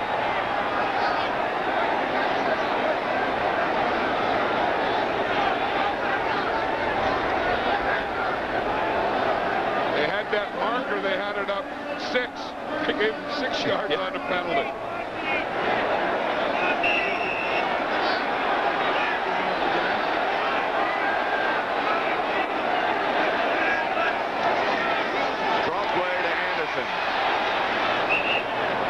To about the 12, stopped by Byron Evans. Pickup of only a yard. Byron Evans has really come along as a middle linebacker for this Eagle defense. In fact, Buddy Ryan was saying last night that he thinks he's the hardest hitting middle linebacker in the league now. Watch him on this tackle. That is the way you tackle him. When you get square up with the guy, you wrap your arms, and that's the end of the run. 2nd and 4.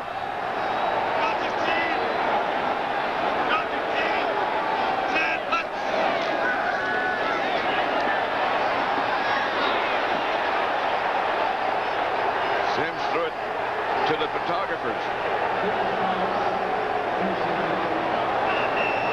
I don't know if Odessa Turner was supposed to come across the middle, but Odessa Turner pulled up lane right in the middle of the end zone, right in the middle of his pattern.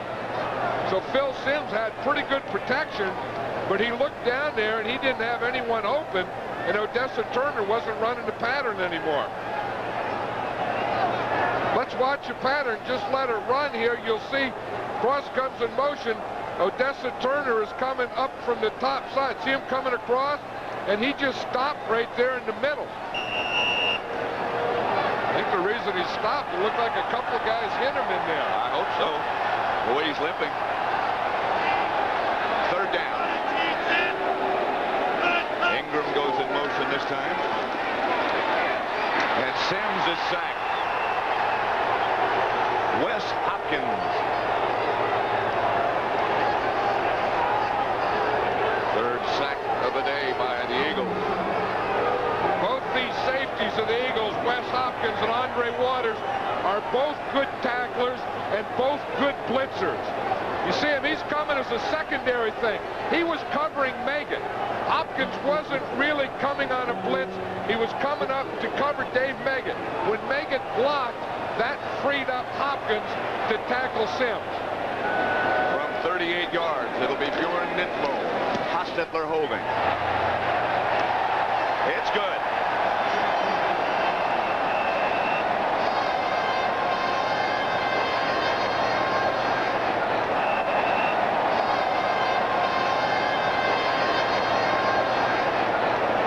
So it's 17-10 now, the Eagles lead with 12:39 left in the 3rd. One of sports' great traditions, the Army-Navy game next Saturday. The Giants against the Broncos. Also late, Phoenix at the Raiders. It all begins at 12:30 Eastern Time with the NFL Today. Bjorn Nitmo set to kick it off for the Giants. Mark Higgs back deep for the Eagles. He'll take it at the 5.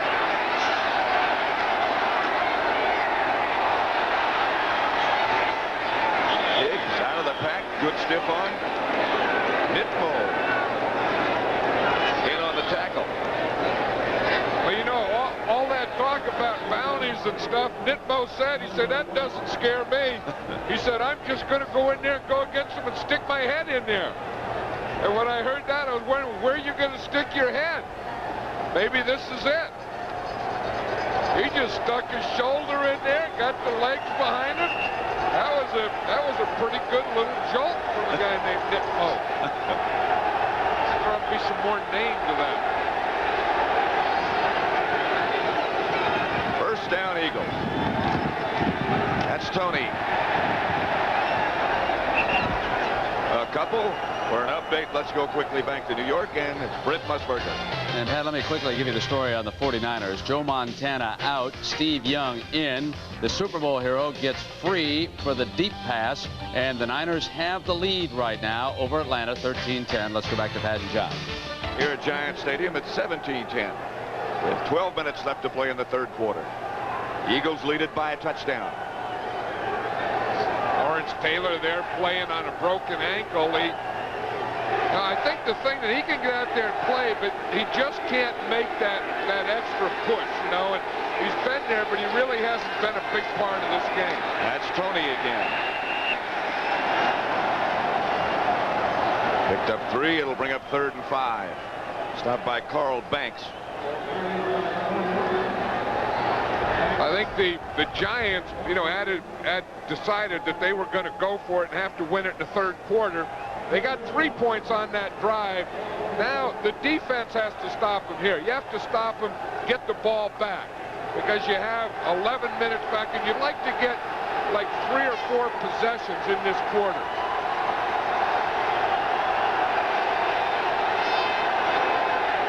They're going after Cunningham.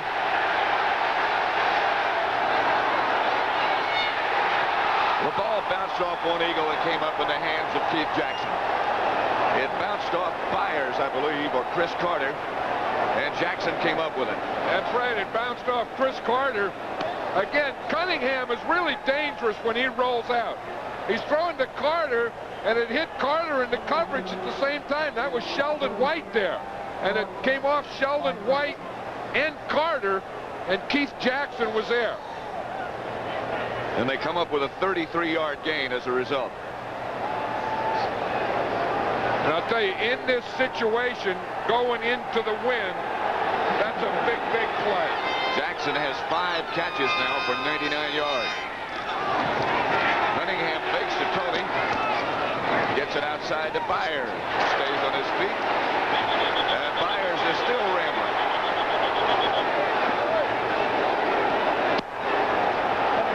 Now, Byers does so much for this team. He's really a complete player. He came into the game. He had 50 catches. He blocks. He runs. He could throw the ball. He catches it. He lines up as a back, a tight end, a wide receiver. As I say, I mean, this guy's a football player. They're going to measure over on the sidelines to see if he got enough for a first down, and he did. You know, the thing about Byers, he's so much bigger. You know, we talked to him last night, and he's so thick. You know, I mean, he's like 235, 240 pounds, like 6 foot. I mean, he is really a plug. I mean, he's really a tough guy to bring down. Buddy Ryan was saying we knew that he could catch the ball, although he didn't catch many times at Ohio State. But he was a heck of a basketball player. Basketball player in high school, he said. One thing about Buddy, he checks them out all the way back. Tony to about the 6. A gain of 11. Stopped by Kennard. Well, that's that play again, that 31 slant.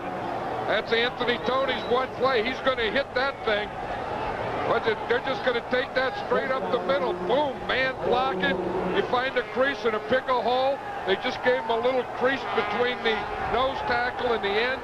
Marshall knocked him out, and Anthony Tony hit that hole. First and goal from the 6. But the big plays were the 2 running passes by Randall Cunningham.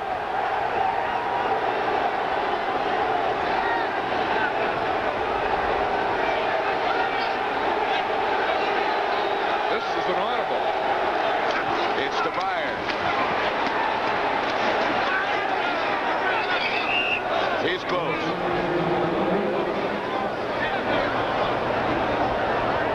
Banks finally brought him down. You see that? This was an audible, and Cunningham saw something. He had Byers at the fullback instead of Tony, so Byers got to run the play that Tony usually runs. I guess that ball didn't break the plane of the goal line. But boy, had he got, you see, the one thing you got to do is you got to protect it, and you're twisting. He reached out with his right hand, but the ball was in his left. He was about a foot short.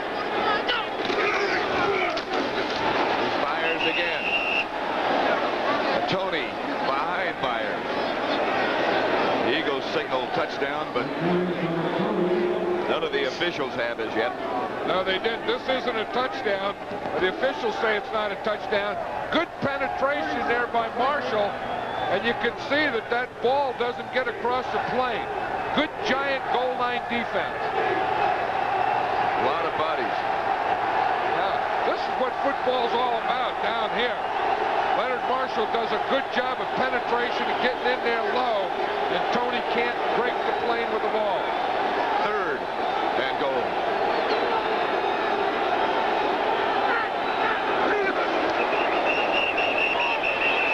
Flags on the play as Cunningham scrambles out of there.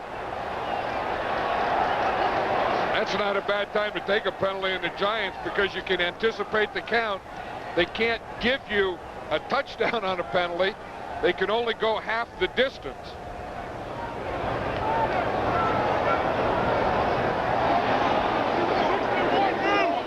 Now again, did the Giants jump offside or did Eagles' movement make them jump offside?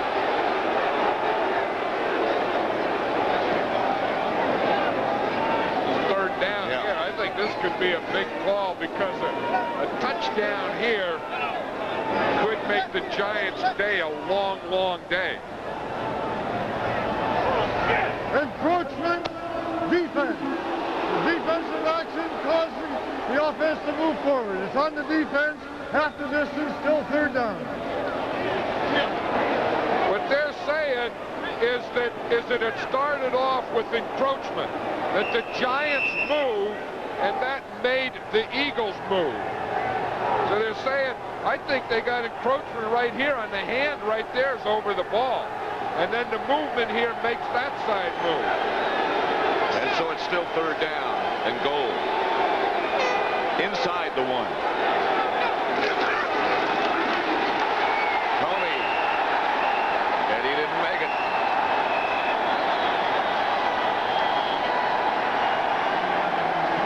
What does Buddy Ryan do now? This is a tough one. You've had 3 shots down there and you don't make it. You have a 7-point lead. You're going with the win. I think you don't like to do it. Percentages say you got to kick the field goal. Buddy Ryan is not the type. You're going against the win. That this is a plus. He's going to take it. I'll bet you somehow Randall Cunningham has to end up keeping the ball. They only need about a foot. To Tony, and he didn't get in.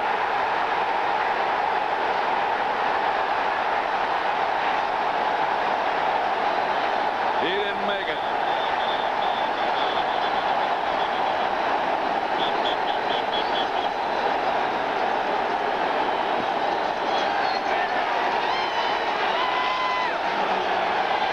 Remember that. A great goal line stand. As a coach, you know, emotionally you want to go for it. The percentage play is to kick the field goal, get the 10-point lead, especially when you're going into the win. Big play by Johnny Cooks. Big play by Steve Diassi. Excuse me. 99. No one blocks him. He makes the hit, and that's the end of the run. Anderson just barely gets out of the end zone. Stopped by Mike Golick.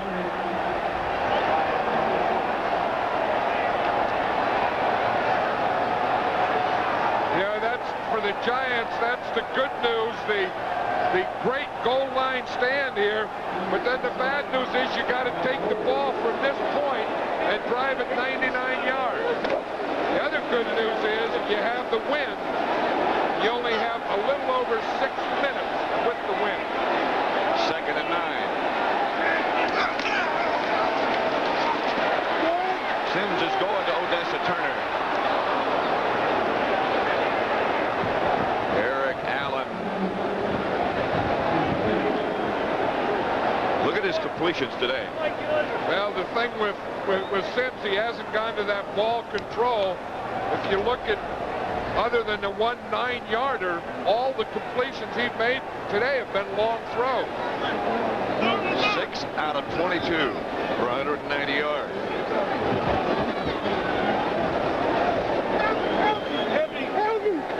Heavy right, 62-semi-pro.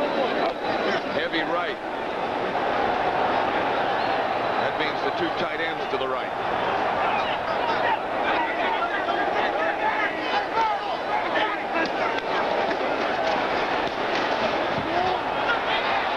To the arms of Maurice Carthon. Jesse Small was covering him. That would have been a tough catch.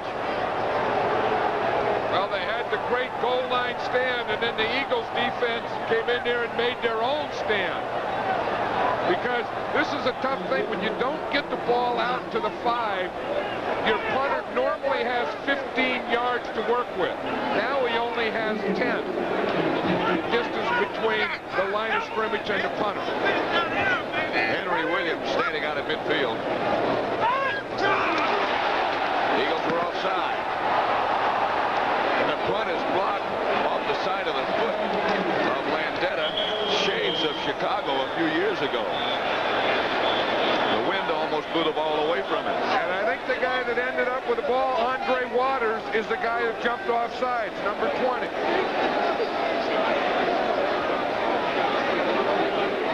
It will not give him a first down, but it will give Landeta some more room. Watch, right there's Waters there. I think he's the guy that jumps. Yep, he jumps off sides. Now watch him now. The snap was a little high, but again, Landeta only had 10 yards. 20 on the defense. 5-yard penalty. Repeat fourth down. So now he has a little bit more room. Well, now he can get back at his full 15. The snap bounces back to him, and now he gets off a good kick. And it runs away from Williams. And out of bounds at the 22-yard line. 60-yard punt by Landeta.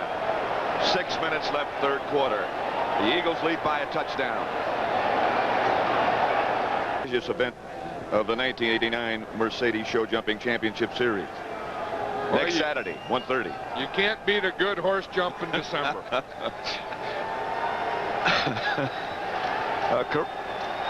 A correction on the length of Landeta's punt. It was 71 yards instead of 60, and that's the longest of his career.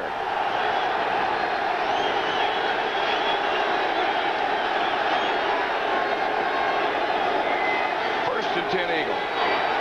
Here's Cunningham, flag on the play. He's coming out.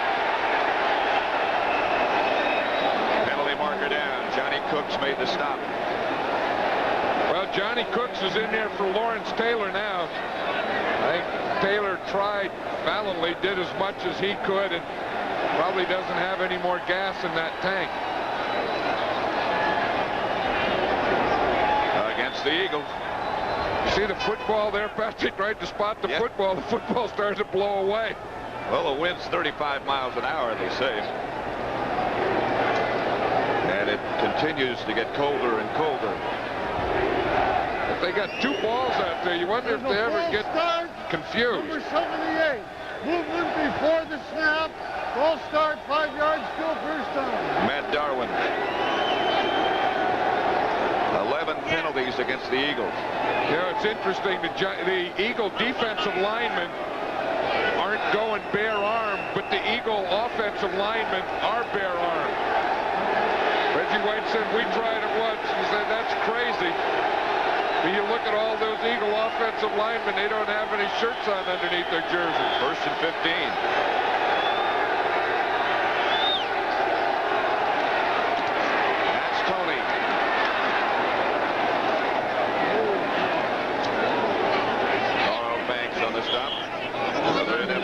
And let's send you back again to Brent Musburger. Well, Pat, Steve Young making all the difference in the world for the 49ers. He is 10 of 10. He's thrown for a touchdown. Now he goes up over the top. Joe Montana out with those injured ribs. Niners up by 10. Back to Pat and John. Back at Giant Stadium, 5.5 minutes left, third quarter. Second at 7. Not a lot of movement over there. Well, they're on those heated benches. Yeah. With good reason. Tony again.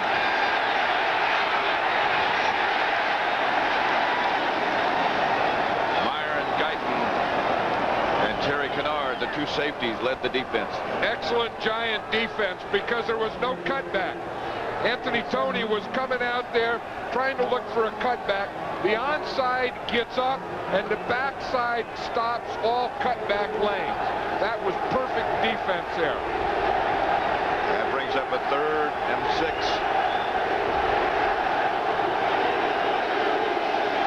This is the area where Cunningham, when he's going against the wind, has been successful running and passing.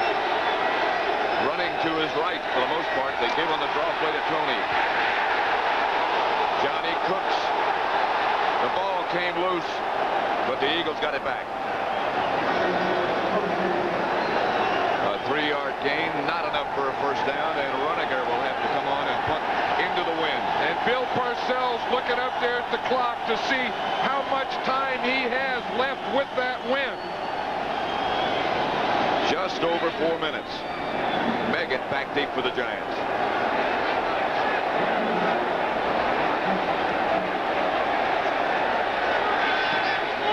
Low, poor kick. It gets caught up in the wind, and the Giants will have it just about at midfield.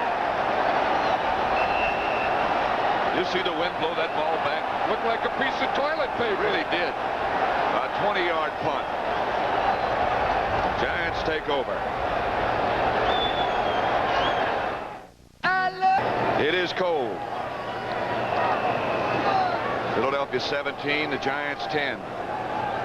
Giant ball at the Eagle 49, 1st and 10. Give you an idea of how effective they each have been against the wind and with it. Sims is going to take advantage of it while he can. He's got Moat. Byron Evans trying to cover him. 49-yard pickup. This is a play that they were trying to get. They had it for a touchdown earlier. It went right through Zeke Moat's hand. This one here makes a heck of a catch. You know, that ball's coming in there. It's almost like being a catcher for a pitcher that throws knuckleballs. You almost have to use that big old catcher's glove to catch those things because the ball is spiraling and it's also floating.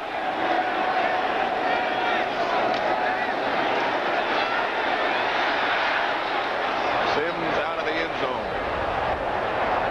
Clyde Simmons breathing down his back. Well, he was going maximum protection. He only has 2 guys out there. He only has 2 men on the receiving end. So if they're covered, he just had to throw it away. I think the Giants are going a lot of 2 tight ends with Zeke Moat and Howard Cross in there. And having one of them, Howard Cross, stay in as an extra protector. This time they got the 2 tight ends on the same side. 2nd and 10. Another pass deflected. Byron Evans got a hand on it. That's that thing there. Reggie White, even when he doesn't get the sacks, he's always right back there. He's always pushing. He's always at the quarterback. Just watch him right here. He takes Riesenberg, and again, he uses that bull rush. And he's just pushing him right into the quarterback, and he's always right there at his feet or whacking away at the ball. So it's 3rd down and 10. Less than 3 minutes left, 3rd quarter.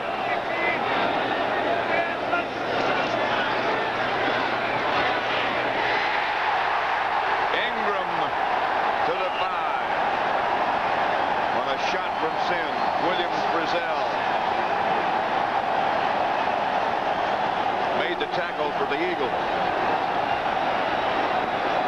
Mark Ingram made a couple of good moves. 1, getting in. 2, getting open. And then 3, watch him switch the ball here. He gets the ball here, and he switches it to his left hand so he can take on that tackle with his right arm. 1st and goal from the 6. Just over 2 minutes left with the win.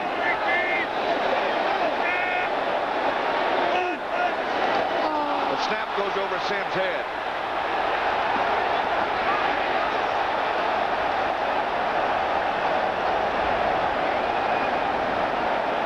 That ball went 2 yards higher than Sims' head. That looked like the last shot out of a Roman candle. Watch the way that thing came out of there.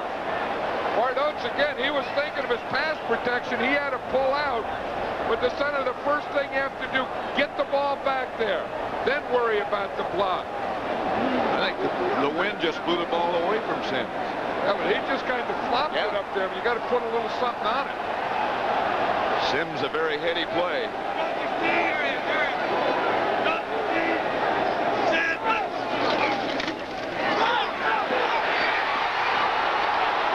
Odessa Turner.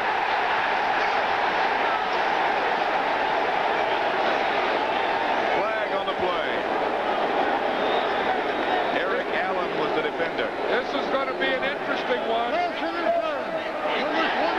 on the defense. Ball's on the 1-yard line, first and goal. Pass interference against Allen. If he looks back at the ball, if Eric Allen looks back at the ball, he's all right. What they have to do is they had to get him because he didn't look at the ball. But I think you have to let a corner do that. I think if a corner can't do that, he can't play.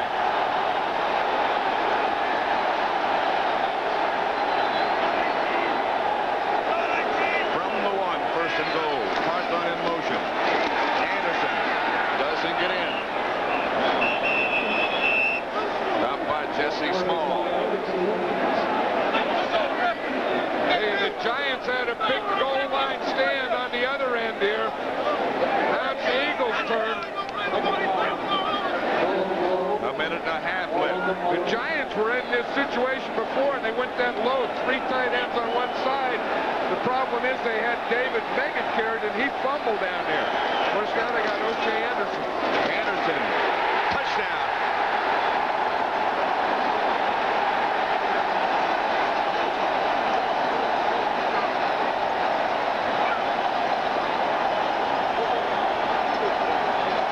He's hurt. His 10th touchdown of the season. A career high after all those great seasons in St. Louis.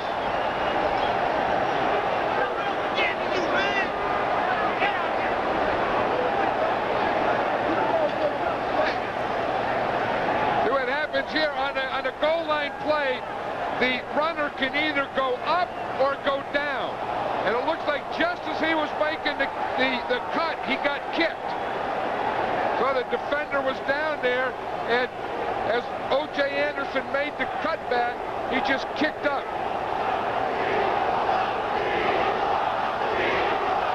Watch him right down here. Good blocking. He gets the ball in, but before he crossed the plane, he got kicked.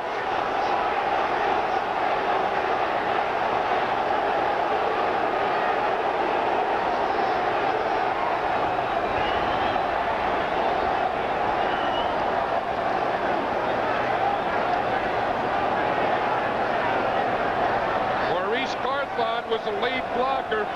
That ball almost went through O.J. You see the kick right there.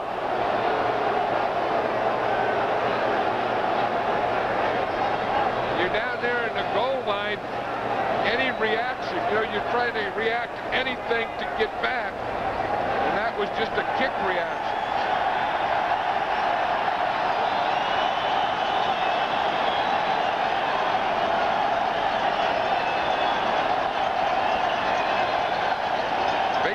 By O.J. Anderson. I'm sure Giant fans are asking, the last time they were down here, why was Dave Megan in there on the short yardage? This could be a very difficult snap. Nitmo will try the extra point.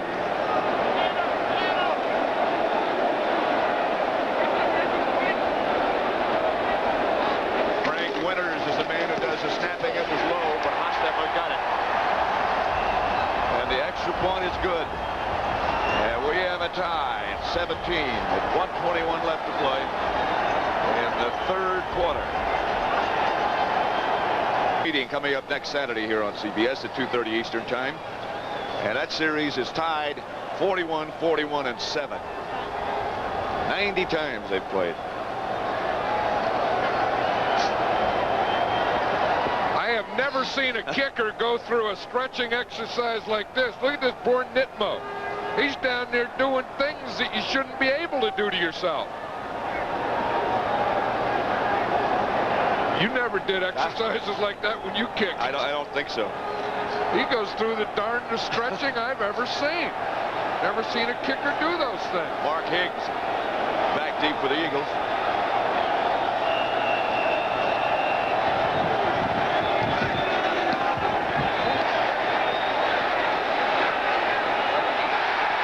Ball bounced away from him. He's going to bring it out of the end zone. And down he goes at about the 10-yard line. That was kickoff coverage. Wayne Giles down to make the stop. Summarize the scoring has taken place in this 17-17 tie. Eagles got 2 defensive touchdowns. Sims hit Ingram against the wind. Brusick a 35-yard field goal against the wind. Nitmo's with the wind. And then the run by Anderson that just tied it at 17. 1:11 left to play in the third quarter. Fumble. Cunningham got it back. Eric Howard, the nearest Giant.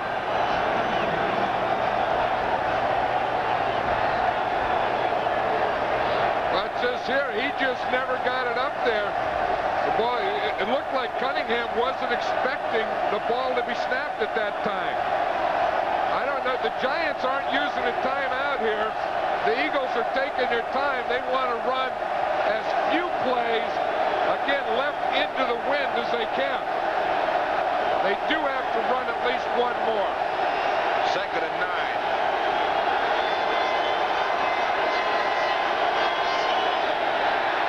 Tony wrapped up right at the line of scrimmage. Washington and Reason. Giants were looking at the sideline to see if they should take a timeout, and they did. Because what they want to do now is they're putting this whole game right here in this third quarter. They did what they had to. They tied it. But now they want to get some more out of it. So they took a timeout there. Now, if you do that, you have to stop them on 3rd down and take another timeout. And make a punt against the wind. Right. You have to commit 2 timeouts to this series. You just can't do it once. 19 seconds left.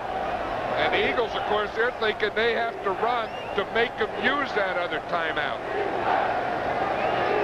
Well, there's been a lot of strategy in this game. Caused by the weather. You know, and there's going to be a lot of second guessing on the team that loses. You know, like, why was Meggett in there in the goal line? Buddy Ryan for the Eagles, why didn't you kick the field goal when you were down there? But that's what makes great games. You have decisions. That's why coaches get paid so much money now. They have to make those decisions. That's why great players get paid so much money. They have to make big plays in big games. Well, you made those decisions for 10 years. 10 good years. One of the officials is injured. The side judge, Jack Vaughn, I believe, or maybe it's Dick Creed. That's a Giant doctor went out there in the field and got him, and he's bringing him over to the sideline.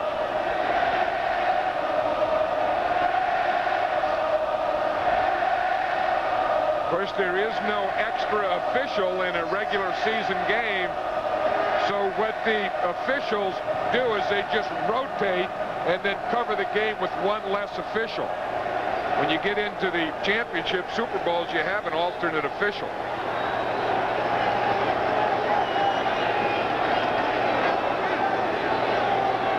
So 19 seconds remain, third quarter. 17-17 the score. Eagles 3rd and 8 from their own 12-yard line. They're still looking at an injured official. Well, I believe it's Jack Vaughn.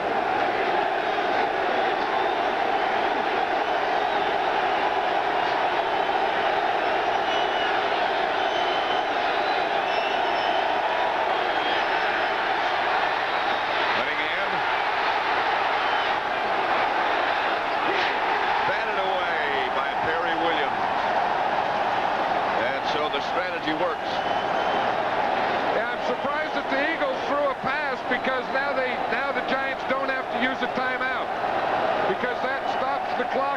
the incomplete pass, and then change of possession will stop it again. Runninger will have to punt from about 2 yards deep in his end zone. Megan standing in Eagle territory.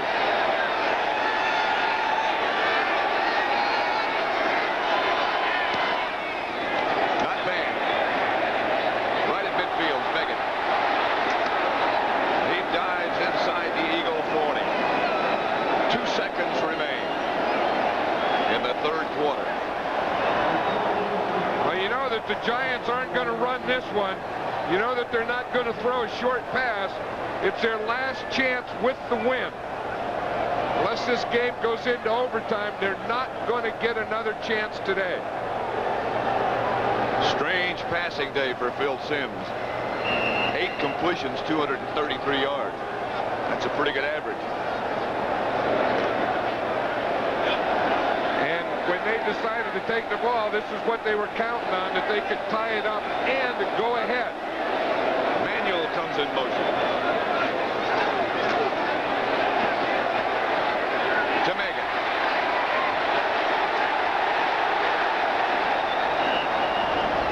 About the 32-yard line, brought down by Al Harris. A gain of 7. That's the end of the third quarter with the score: the Eagles 17, the Giants 17. We now pause for a word. Nikon. We take the world's greatest pictures. And by Miller Genuine Draft. Cold filtered for real draft taste. So tap into the cold. Back at Giant Stadium, Pat Summerall, John Madden. 17-17 tie. At the end of 3 quarters, the Giants have total yardage of 273. The Eagles 248. 2nd and 3 at the 33 in Eagle territory. To Anderson, and a flag is dropped. Flag on the play. Clyde Simmons made the stop. A pickup of 3. Jerome Brown is the injured Eagle. Is going to be against the Giants.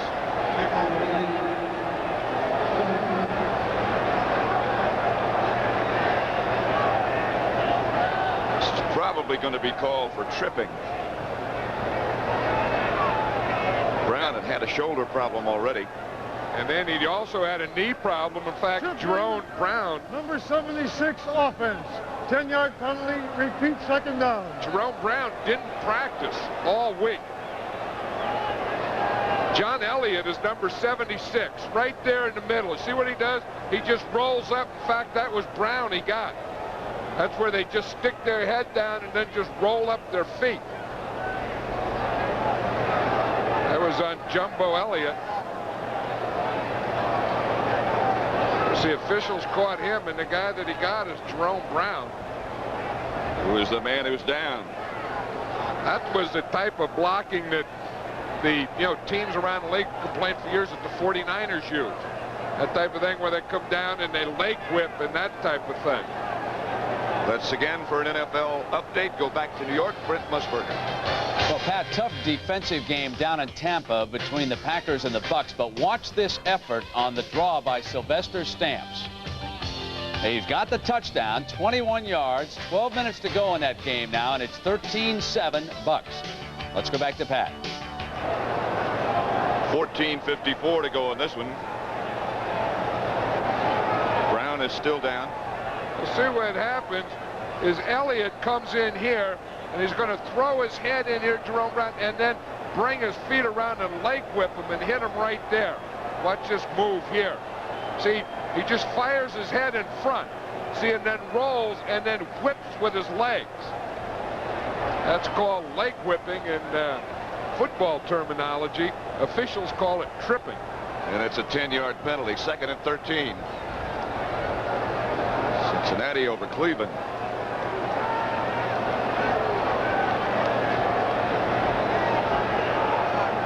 And Jerome Brown looks like a warrior who's been through a heck of a lot of things. He got the knee, and he has a bad shoulder, and he's kind of bent over to the right a little.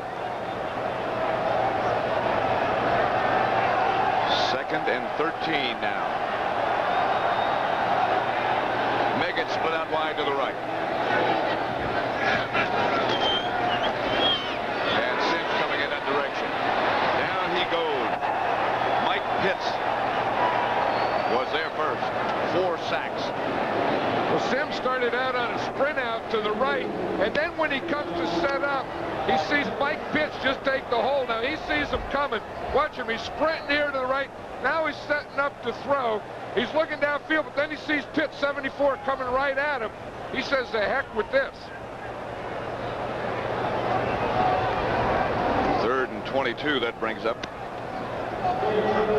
Ball is all the way now back at the 42-yard line, 48-yard line, beg your pardon. And with that penalty and that sack, yeah, gone backwards after getting into the wind. From the spread, Sims is coming out.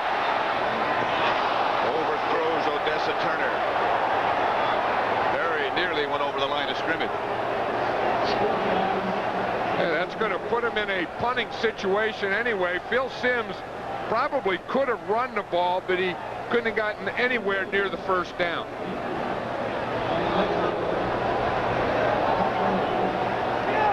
Landeta punting into a very, very stiff wind. Henry Williams back deep for the Eagles.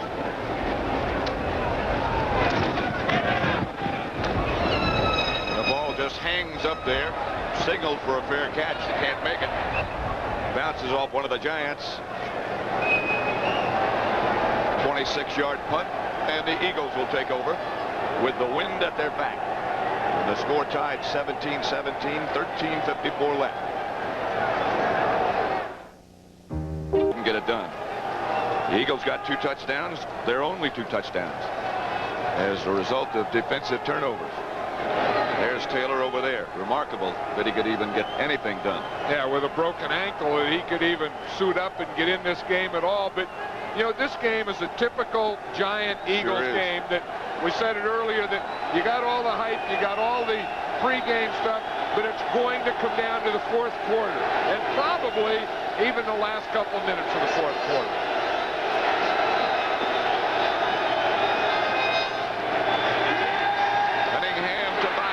Incomplete.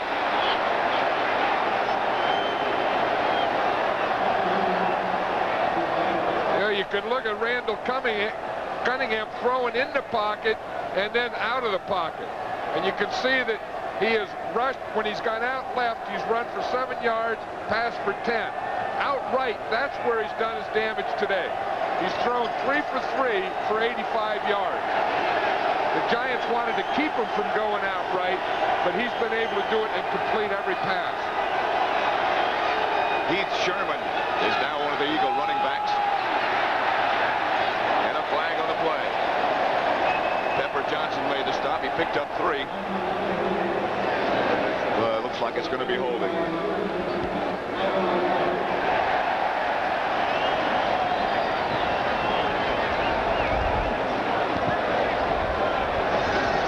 Holding, 65 offense, 10-yard penalty, repeat 2nd down. Ball against Ron Soap.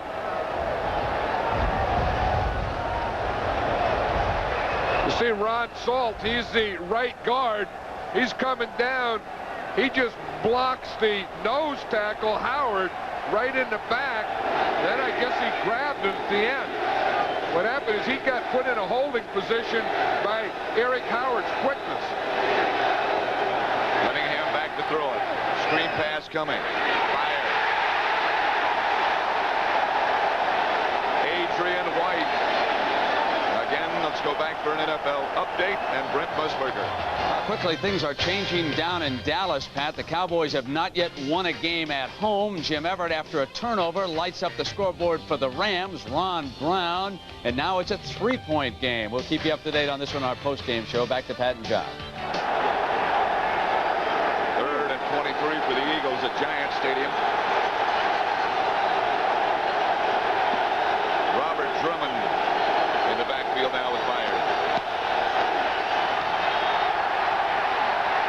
Cunningham knocked backwards.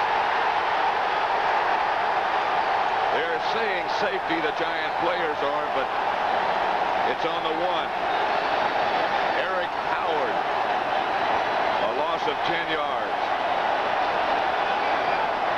I'll tell you, both of these team defenses have come up with big plays when they had to today. Watch the pressure here. He gets pressure from right up the middle by Eric Howard. Does a good job. Makes a tackle, wraps him up. I'm not sure why that's not a safety. Look who the punter is. Cunningham. Standing back on the inline. A good kick. A super kick. Cunningham is there on the 2 when he's hit. Right now he's hit there in the 2. See, so his progress is stopped right there, and he goes backwards. So the ball was on the 2. So now, because he didn't have the 10 yards, Cunningham gets back and does the punting. This ball, had Meggett not picked it up, would have been a 100-yard punt. 91 as it was an Eagle record. Flag on the play. Sims. This is Moat.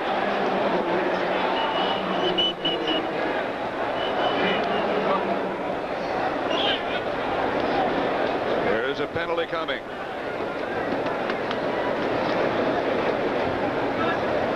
Illegal formation offense.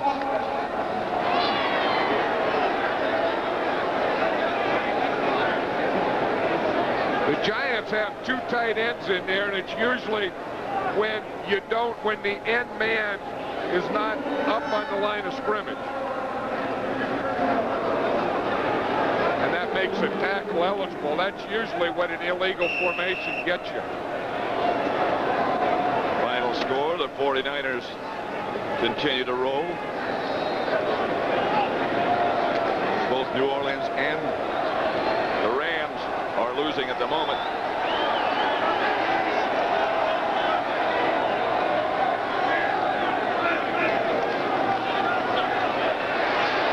Reggie White got a hand on Sims. Sims lost the ball. Hit by Mike Pitts, and the Eagles have it. Pitts got it.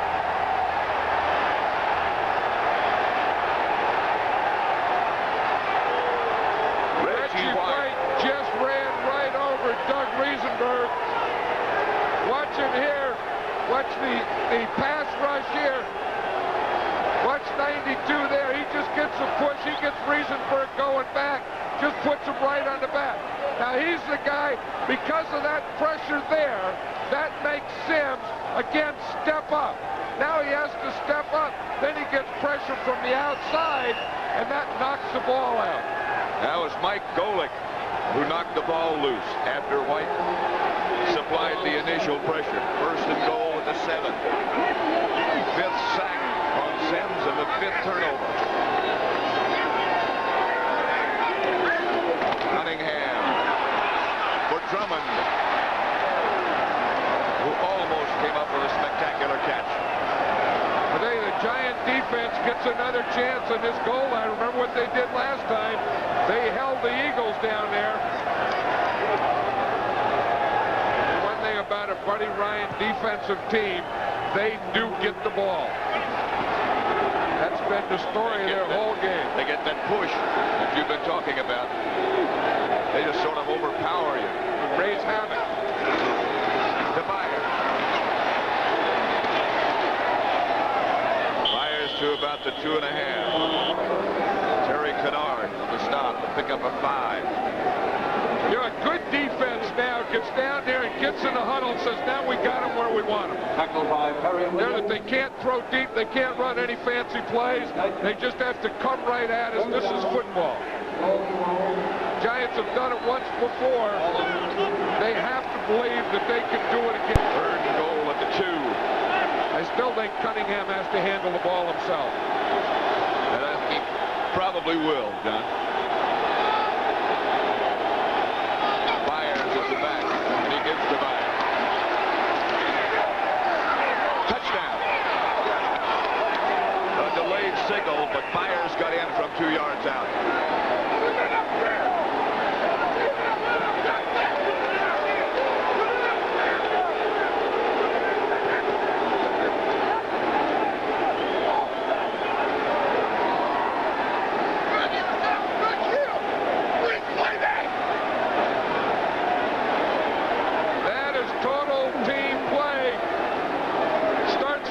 the special teams making a great kick by Randall Cunningham.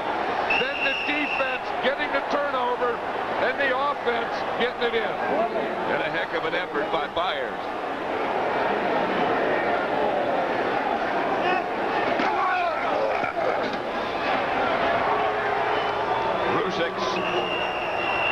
Extra point is good, and the Eagles recapture the lead, 24-17. That pretty well tells you the story of this contest, the turnovers and the results.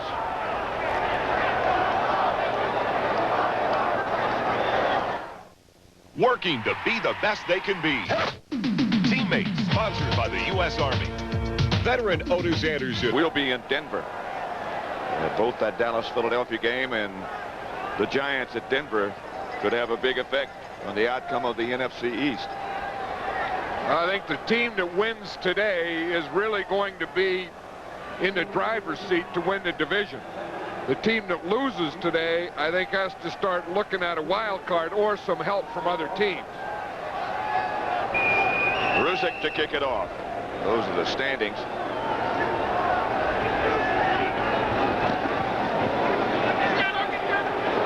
It's going to be Ingram at the 1.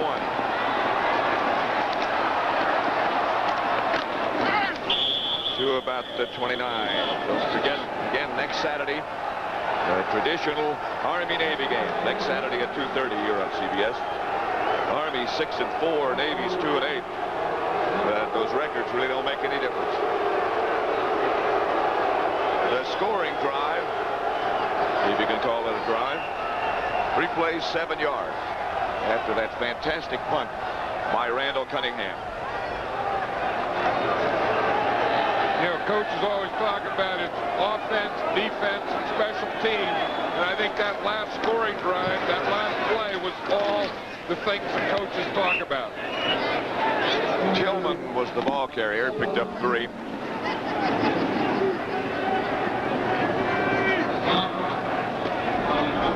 The Eagle defense just comes in, and you just look at what they've done. They just start with that big 4-man line.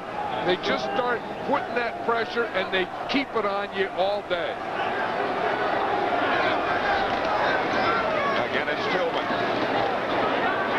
Not much doing. Reggie White and Clyde Simmons, the 2 defensive ends. I know one thing here, the fans are, they want Jeff Hostetler or someone else to come in there and play quarterback for this Giant team, but this is Phil Simms' team, and as long as he is healthy, he is going to be the quarterback of this team. 3rd down.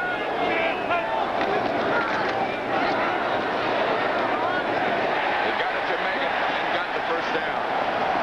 Terry Hogue stopped it. See the way he threw that? He looked like he shot-putted it. You know, that's the thing, maybe in the wind, you don't want to get the ball up there high. You want to keep it low so that the wind can't affect it. But watch how he keeps that low. The wind still affects it. It still looks like, woo, you know, coming in like that. But he threw it low into the wind. 1st down, Giants. They're at their own 45. The Eagles up 24-17. Tillman still is the lone setback.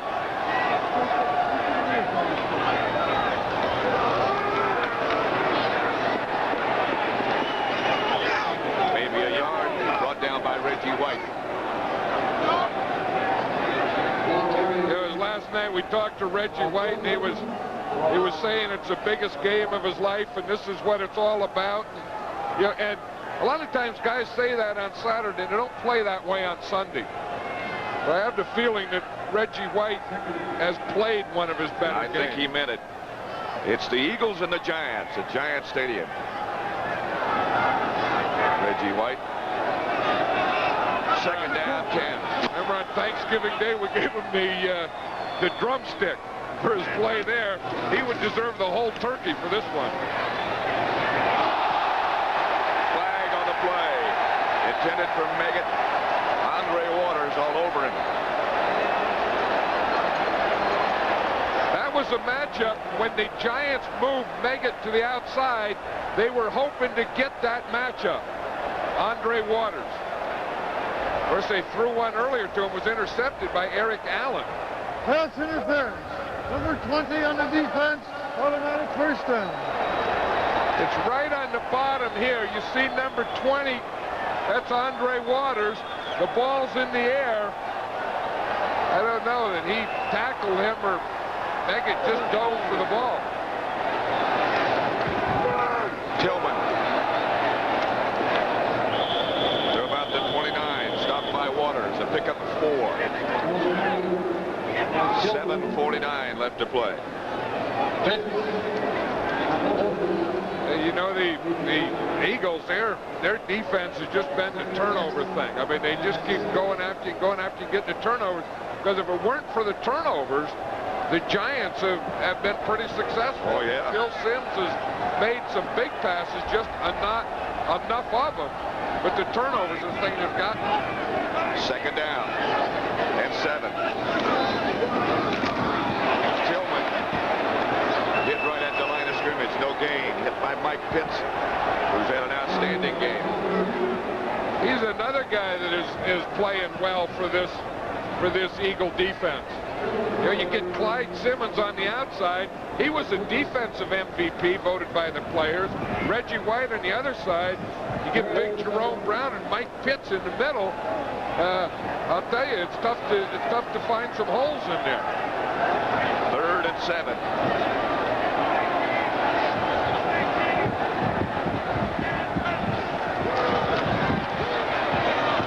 Incomplete.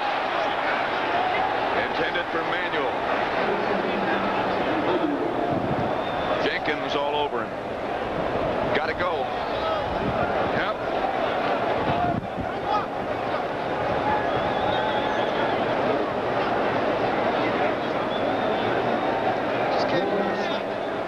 And I'm sure they'll go with their 4 wide receivers. That's exactly right. And Meggett in the backfield.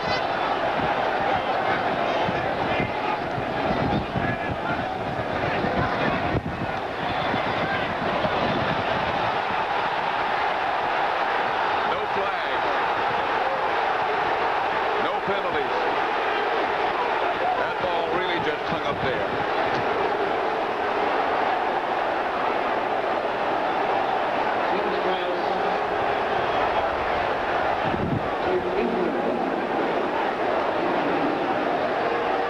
Mark Ingram is number 82, right in the middle, working again against Isaiah Jenkins. He said that he was fouled with, I don't know, maybe the right hand was on him as the ball was in the air. See the way that ball was fluttering. I don't think anybody could have caught it, no. First down, Eagles. At their own 30 with 6.5 minutes left to play. They're up by a touchdown. Fire.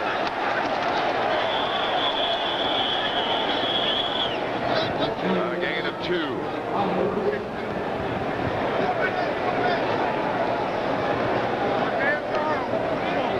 One thing you look at this stuff blowing through the stadium, you realize what these guys have had to perform under or perform with, and you just look at this end zone, and that's the end zone that Randall Cunningham punted that ball out of, or punted it into 91 yards. Then they got the turnover. Then they got the touchdown when the score was tied 17-17. That was a great sequence of team play. 2nd and 8. Tobias. Nothing there. Johnny Cooks hit him after a gain of 1. The coordinating producer of the NFL on CBS is Charles H. Milton III. This game produced by Bob Stinner, directed by Sandy Grossman, and the executive producer of CBS Sports, Ted Shaker. 3rd down and long. 7.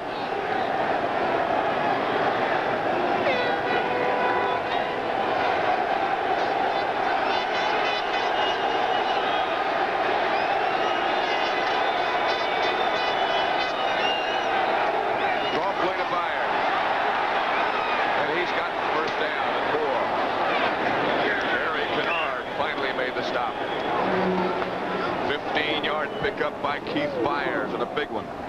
Yeah, this is a time that football is really football. You know, when it's like summer and, you know, anyone can play. But when you get here and you get these battles in the east and the wind and the snow and the rain, and that's what football's all about. And I think the guys that stand out in these types of games are the real, you know, we talk about football players. I think that's it.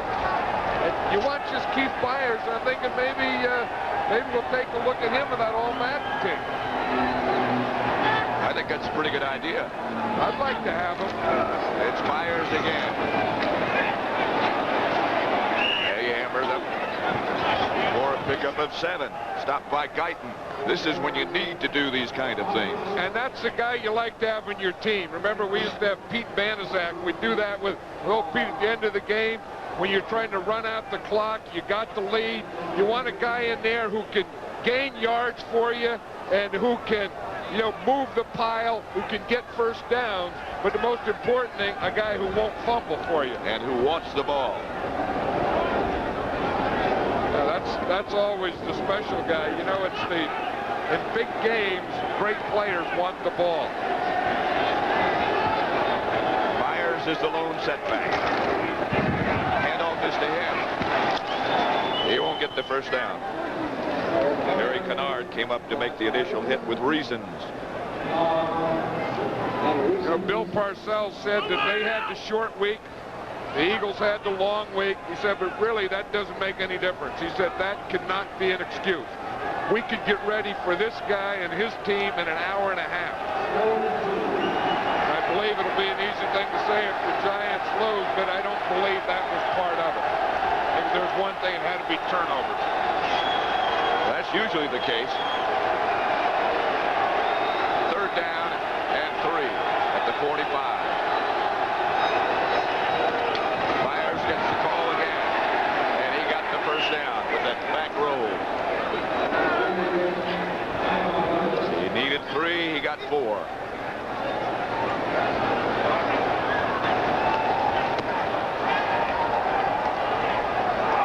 There's a line of scrimmage over there on the right side, controlled by the Eagles.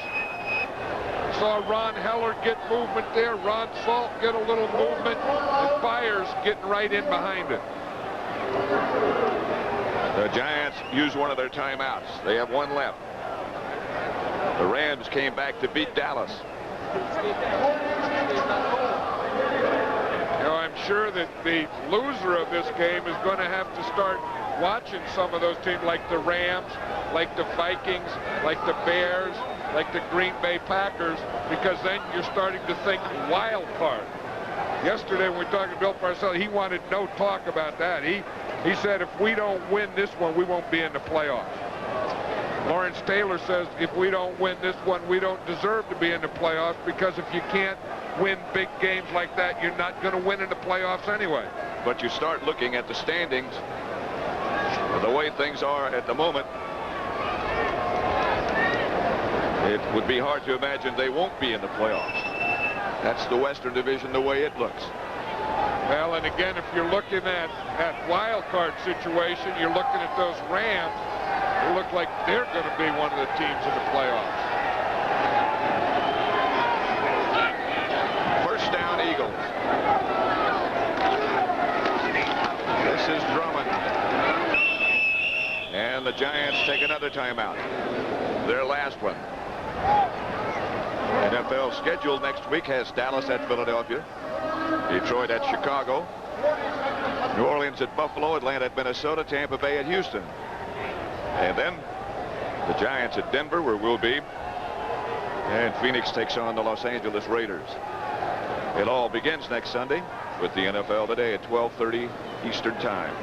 Well, the Giants are going to have to get back next week and again go to Denver. It'll be interesting to see those Broncos. They look like one of the better teams, if not the best team in the AFC. This telecast, excuse me, John, this telecast presented by the authority of the National Football League is intended for the private use of our audience. Any rebroadcast or other use of this telecast without the express written consent of the New York Giants and the National Football League is prohibited.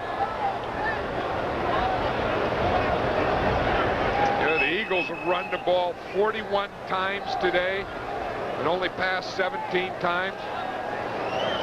And isn't it funny how a wind can warm you up? I mean, they don't look quite as cold on that sideline as they do on this side. No, they don't.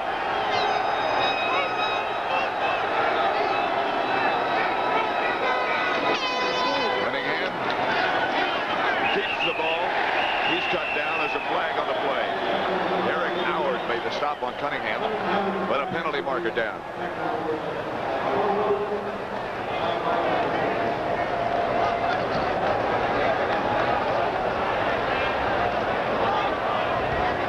Ball starts, left tackle offense. No play, 5 yards, second down. That means when the left tackle, Matt Darwin, moved, the whistle blew, so it doesn't count, so it's still second down. The Giants don't have any more timeouts. They're going to get one at the 2-minute warning, and if they could force a change of possession, of course, that would be another timeout. 2:19 left to play. Eagles have been penalized 15 times today for 107 yards.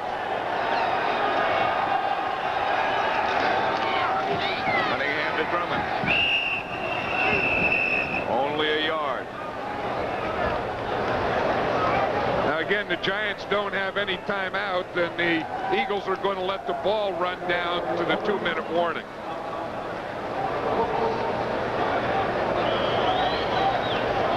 Two minutes remaining, and the Eagles up 24-17. And turnovers have done it. Lead the Giants with 2 minutes to go. It's third down. It looks like about 13 left. 14, call it.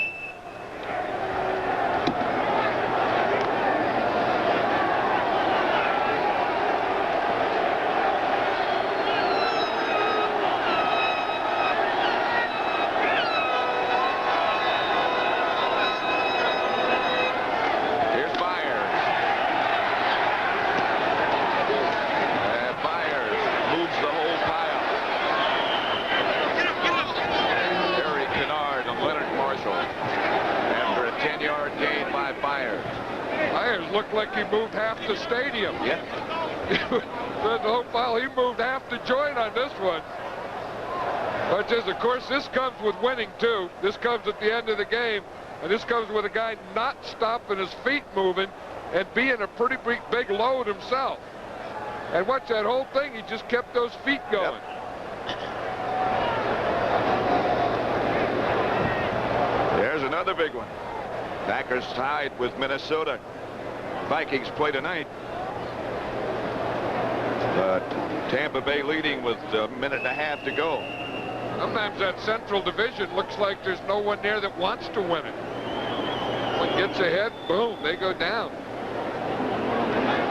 Well, look at this. The standings. Tampa Bay would be 6 and 7 if they can hang on. The Bears and Vikings play tonight. Green Bay would be 7 and 6. Detroit 4 and 9. They're the only ones out of it. I'll tell you one thing. You could make a case now that the best team in the league, if they were playing in this kind of weather, is the Philadelphia Eagles. I would think so. The ball goes over Runninger's head. And the Giants will take over. The clock will stop with 1:04 remaining.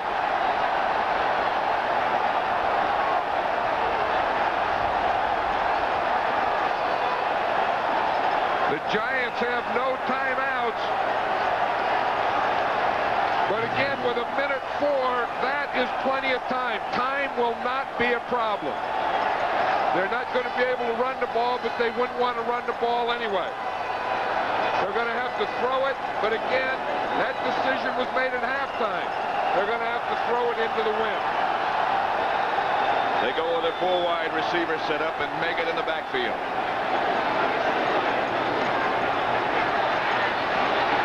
Sims. Upfield to Manuel. Isaiah Jenkins, the tackle. 13-yard gain. 50 seconds remain.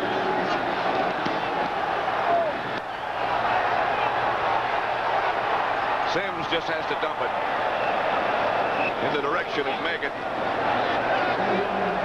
You see that? One of those rolls of toilet paper came or that stream stuff, and it got around Sims's leg. And as the ball was snapped, the thing went around his leg, and he threw that pass with that thing hanging on him. And the wind's not tough enough, I guess. Oh. 43 seconds left to play.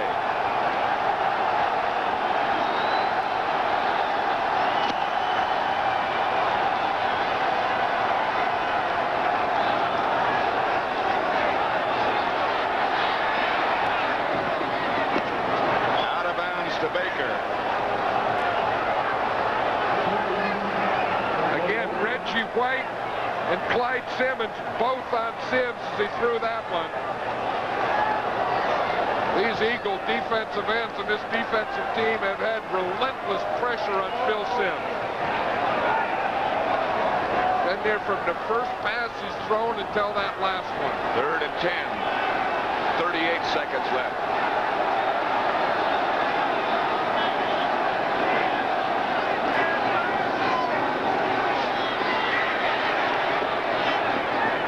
Incomplete. Manuel. Covered by Jenkins. This is the pressure that corners are under all the time. They're living out there on that thing. It looks like Isel Jenkins gets his hands around Manuel before the ball gets there.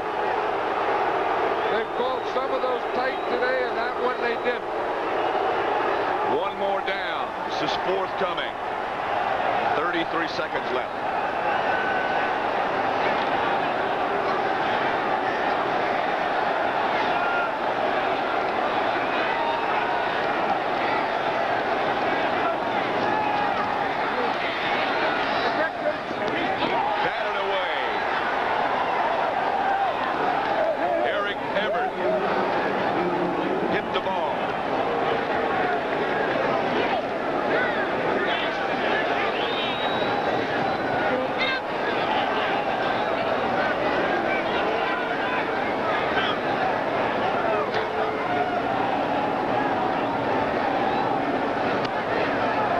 This will be the 4th straight time the Eagles have beaten the Giants.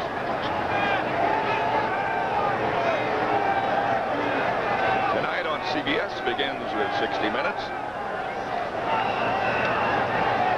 This week 60 Minutes takes you on a manhunt. Following 60 Minutes, Murder, She Wrote, and the CBS Sunday movie, No Place Like Home. That's all tonight here on CBS.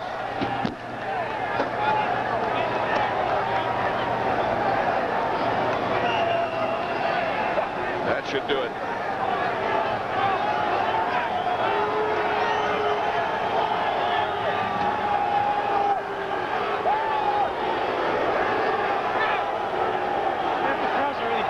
A tough, cold day.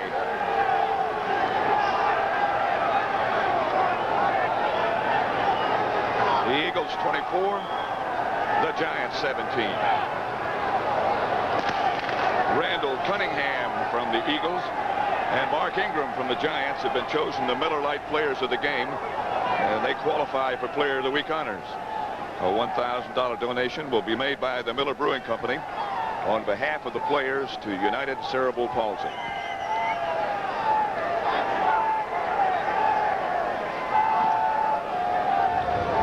The final score, the Eagles 24, the Giants 17. Stay tuned for the NFL Today post-game show. Brent and Herb will have all the scores and highlights. You've been watching CBS Sports coverage of the National Football League.